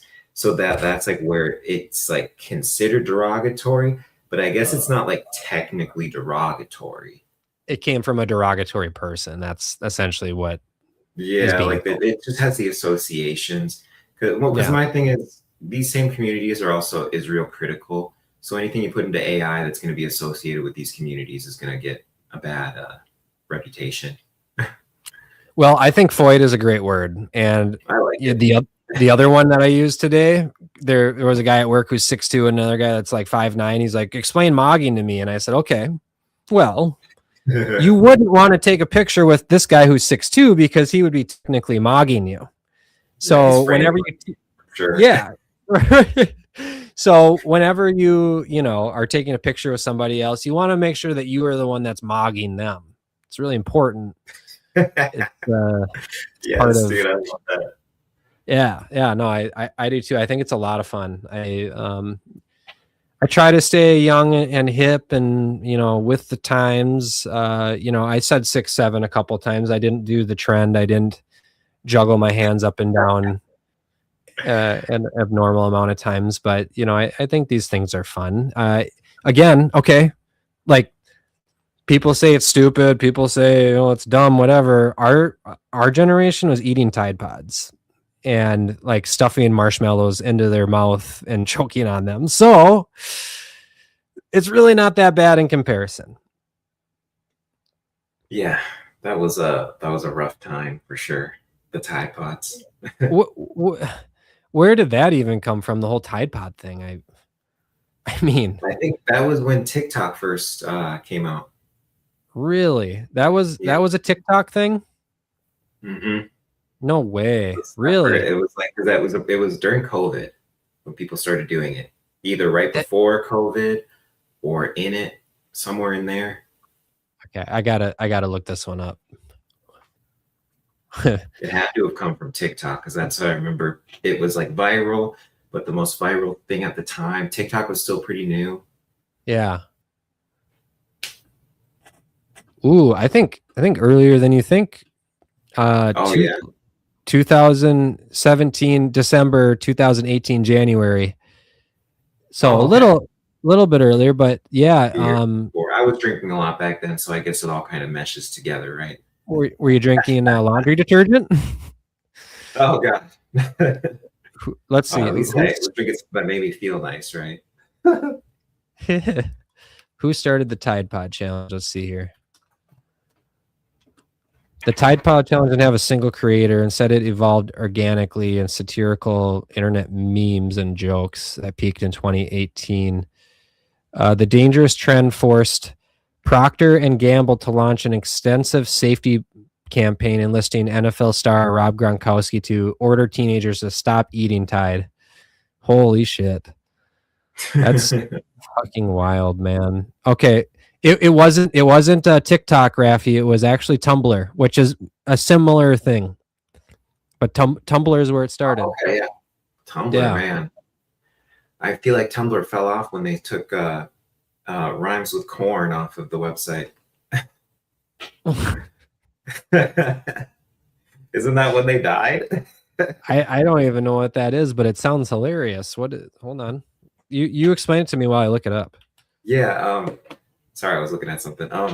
So with Tumblr, at least I know specifically with the gay community, but I think that I also think this hit the heterosexual community, the Gooners, if you will.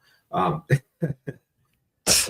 I know that like Tumblr was so popular, and at first it was popular. If you look at the 2012 to like 2008 to 2012, it was popular for like artsy stuff, kind of like a rival to Instagram. But then it started, as Instagram became more popular, Tumblr started getting used less and less for what Instagram is used for these days, and started getting used more and more for just Rhymes with Corn. And so it was being used for that. And then around COVID is when they took that off of Tumblr within a few years, give or take. I think it was during, actually. It might have been during. But then they took that off of the website, and the website just totally died. And everyone's like, well, that's the only thing I go on Tumblr for anymore. Wow. That's funny that Tumblr was sitting on a foundation of Rhymes with Corn. Yeah, well, and it was actually child abuse material, apparently. Like there was a lot of that on there. Okay. Well, but I just I wouldn't know, obviously, but I'm like, apparently there was. Yeah. Just because I was thinking about it when we were talking about Tumblr, when we were talking about old social media things, we've got Vine, which was essentially TikTok. Oh man. Yeah, 2012. You remember the end of high school or right out of high school, Vine's just becoming a thing. 2012 to 2017. Twitter in 2013 or 2012 acquired Vine for 30 million. And then by 2015, 2016, Vine lost its top creators and advertising revenue. And Instagram swooped in and took the short form videos at that point. And then we had that transition to TikTok, where a Chinese company called ByteDance launches. Oh yeah. Yeah, launches Douyin, the precursor to TikTok, and then TikTok launched globally in 2018. So it's kind of funny how Vine just disappeared and TikTok just appeared out of nowhere. That's I when we find it got super our interesting. first. We got like our first. What is it like? Well, not the first influencers, but I mean, really, yeah. You could argue some of our first influencers from Vine, Yeah, like what we think definitely. of now as a social media influencer, Right, right. and a lot of them are still doing stuff today now, and they're on like TikTok, Instagram, and Yeah, it's all about the brand. It's not about the platform, I guess.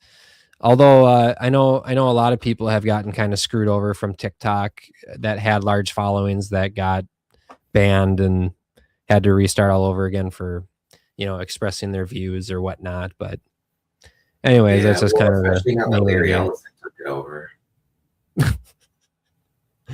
Yeah, right. Yeah. That's been kind of the thing. Well, When did Larry what? Ellison buy Oracle, by the way? Because I had sworn it was somebody named Jack something that had owned Oracle, and Oracle is like not owned but ran CEO of Oracle. Jack something super. I don't know. Jack. Let me, I mean, I don't know. Is he Jewish? I'm trying to think of his I name. mean, probably CEO of Oracle. I guess. I mean, I guess I could look too. I'm But look. I got it. got it. I got it. Yeah. No, it always has been Larry. I swear there was a Jack. Huh. Okay. Well, hey, not always right. So Oh, that's before we okay. go, I did want to say I Yeah. had made this mental note when you were What was bringing that? up the currency stuff and a world currency and all that. That's another Right. part of Neptune and Aries. The last time Neptune was in Aries was the Civil War. It was literally the day the Civil War started. It moved into Aries, or like it was Okay. like if there's two contested days that are right next to each other as to when it technically started. The Yeah. day the earlier contested day, it was like the last minute. It's called of Pisces there, and then it moved over overnight, and then so there's like the Fort Sumter event, which is the next day. People say it's that, Okay. but some people say it's the day before, where like there was some legislation. But anyway, with the whole thing in the Civil War, you saw there were currency wars, the Yes. greenback, Confederate note, and all this, and so I think we're going to see that come back. This idea of currency wars, and what is it going to be through crypto tokens? They're getting all this stuff ready, and I think there's a huge financial event we have coming on later in this year. It's going to be about like October. It's like sometime we'll see it for sure starting out in October. I don't know if we see the crash then. It's between October, November though. We've got Venus, which rules money, retrograde. Mercury, which rules commerce, retrograde. We're in a Mercury retrograde right now too, actually. So we're kind of seeing it. You always get these previews of like the next retrograde cycle in the current one. And so we're kind of seeing these things around the money stability, especially more the commerce aspect, which is the oil coming through, all that under this Mercury retrograde because it rules commerce. But we got those two retrograde that are going on at the same time in the sign of Scorpio, which rules like investments. It's the opposition to the money sign of Taurus, but it's investment, it's other people's money and resources. So I feel like stock market crashes, that kind of stuff. Like that could be when we see the bubble pop. I don't know if I would go that far to say that yet, but at least the beginning of it. And I think that we also have these deadlines of the new financial system that they pushed them off, but then this is the date that they're landing on, is that October period there. Even back when we had the Taurus new moon, and this was a prediction I made, which I got right. I was pretty happy about that. But I made a prediction of the first steps of implementing stuff for the new money system, something that's going to be relevant in October. And then Trump passed the executive order like 2 days after I did the video. He did an executive order on having more clarity for crypto in the sense of stable coins and making them able to be more easily integrated with the bank and to have it ready by the end of the year, essentially. But it was by that October, November timeframe. I remember you talking about the Civil War time late last fall or midsummer about it being the astrology being in a similar place. So I would say that you're still on track regarding that as well. Well, I mean, look at that call that I made for when the Iran stuff would come back. I mean, Yeah. within a couple days, I think I was on the money. Was I not? I said mid-February. Right. I No, said that many times in our right. No, there's definitely something to it. Definitely. So I like think what it's my friend fascinating. says. My friend gamer guy. This guy. I went back to World of Warcraft. Like I think was it last year or the year before, sometime in there, and I was just like talking so much shit in global chat. Like, because like these are all like these Gen Zers that are on there, or older Gen Xers who are very reserved and stuff. I'm like, I was there when it was, so I'm just talking all sorts of shit, and people are freaking out and everything. But then wanted you to, okay, the screen went black for a second. He was like, I want you to get into Discord and stuff, and let's talk. But anyway, I ended up becoming friends with this dude, and I like talk to him every once in a while. But he loves astrology as well. Not like an astrologer or anything. He said that astrology is a science. It's just not an exact science. And I've always carried that with me. I like that phrase. Like, it's a science, just not an exact science. I think it's a great way to put it. Yeah. There's definitely something that I get wrong. I'm somewhere in like 70% accuracy, 70 to 80%. It fluctuates. But well, I mean, if you were 100%, I mean, it wouldn't be you. Yeah, like what's the fun in that? Like, no, there's no fun in that. You like to play on the hardest difficulty. It wouldn't be challenging enough for you if you did get 100%. You gotta right. elevate it. How do you push yourself to learn more too of your vocation if it's perfect? Yeah, I play on easy mode. I just get through the story. You're here for the experience, man. I'm just here for the experience. I'm just here to chill. As I continue to get older and older, and I develop, some gray hairs here and there. They well, I think you and I look really good for our age, so we shouldn't beat ourselves up so much. All right, last point. Here we go. Last point.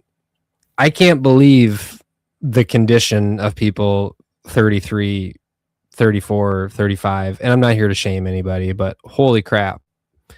And I, to be honest, I was really out of shape in my 20s. I didn't look great for obvious reasons, but it's never too late. And to anybody that thinks that I might be shaming people, I'm not. I'm instead encouraging people to go get healthy, because it is the single best thing that you can do for yourself, and encourage self-love, which is just so important for your mental health and well-being, and the people around you as well, who also want the best for you. It's wild, and everything that is out there right now that is just like poison that we're being fed is an absolute tragedy. And I talk about quality of life with who I vote for. That's also something that I think about a lot, is like where the direction of our overall health as this country is headed. I think the research on peptides and where they're going and where they are is a really encouraging thing. And I would encourage anybody to look into those and study them, because I think it's going to be the next version of regenerative medicine that could help a lot of people that are maybe stuck in a hole right now, physically. One quick thing I'll share is, I've dealt with, I had knee surgery in high school. I had both of my shoulders done. I have a degenerative bone disease that has always prevented me from pushing myself further when it comes to exercise or any kind of working out. I've always gotten sore or had found pain and then quit along the way, because, like, what do you do about knee pain? What do you do about shoulder pain? Well, I ended up, experimenting with peptides, and it has been a complete game changer for me, for exercise, my mental health, my complexion, everything. And my body has never felt so good. I For the first time in my life, I have had zero pain in my shoulders, in my knees. And I guess, this isn't medical advice to anybody. Like I said, everybody do their own research, because mostly all of this research has been done on animals. There's limited human data. The only data that we really have to go off are the crypto bros, who are all bodybuilders, or not the crypto bros, sorry, all the fitness influencers, or the fitness bros. The gym bros, thank you, not crypto, gym bros, sorry. Big difference. They're, the same. Actually, you're right about that. There is somebody that I follow on Twitter whose name has the word crypto in it, but talks about peptides nonstop. So you're right. But anyways, there are ones that are really weird, like that can make you super tan, which scare the shit out of me. But there are other ones out there that grow tissue and regeneratively repair your cells and prevent pain and inflammation. And I don't know how much you've looked into it, or how much or what your opinion is on it. But there was my friend's son. She was telling me about, or he was telling me rather, about one called tesamorelin that he takes and he really likes. That deals with, I'm sure you've heard of it, but it is really good for lean muscle growth a little bit, I guess. It helps with lean muscle, not so much the growth, but it does, there is an effect it has on it, but it's not so much a steroid like that. And then like the big thing people take it for is to trim body fat. Yeah. It eliminates that deep visceral fat. And then it also repairs tissue at a quicker rate. So if you go in and you do upper body, by the time the next day rolls around, you can hit upper body again, and your workouts just they feel really good. That's the information I've received about it. It's considered a growth hormone secretagogue.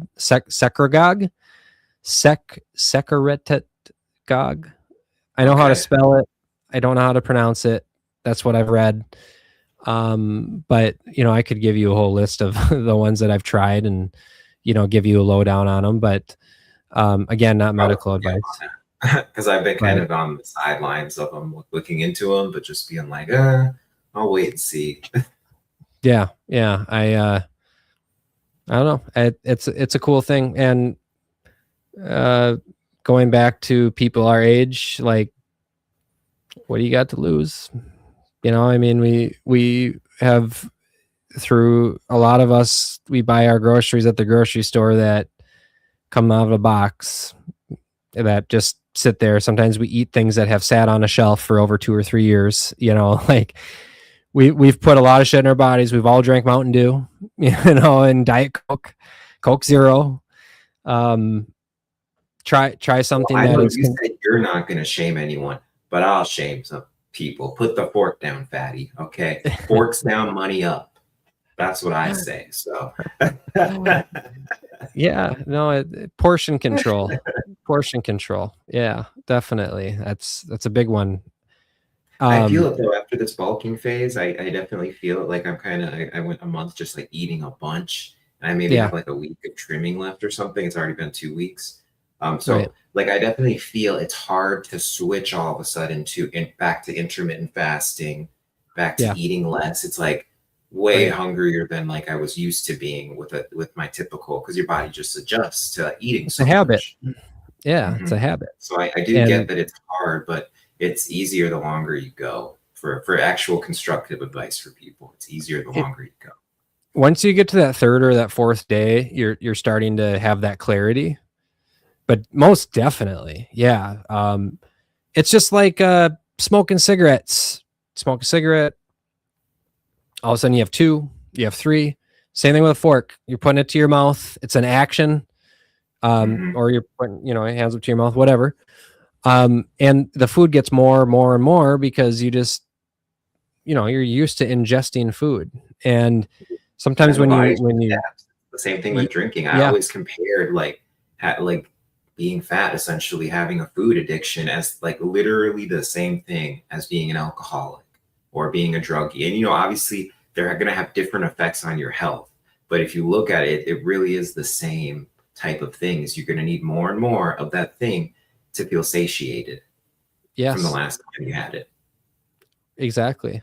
Yeah. And it's at a much, much smaller rate in comparison to, drinking, where your tolerance seems to build so not quickly, but after about 3 or 4 weeks, you'll notice it. You'll notice all of a sudden 4 beers felt like 2 beers, beforehand. So, yeah, but anyways, this has been a great episode, Rafi. Where you feel normal. I remember that.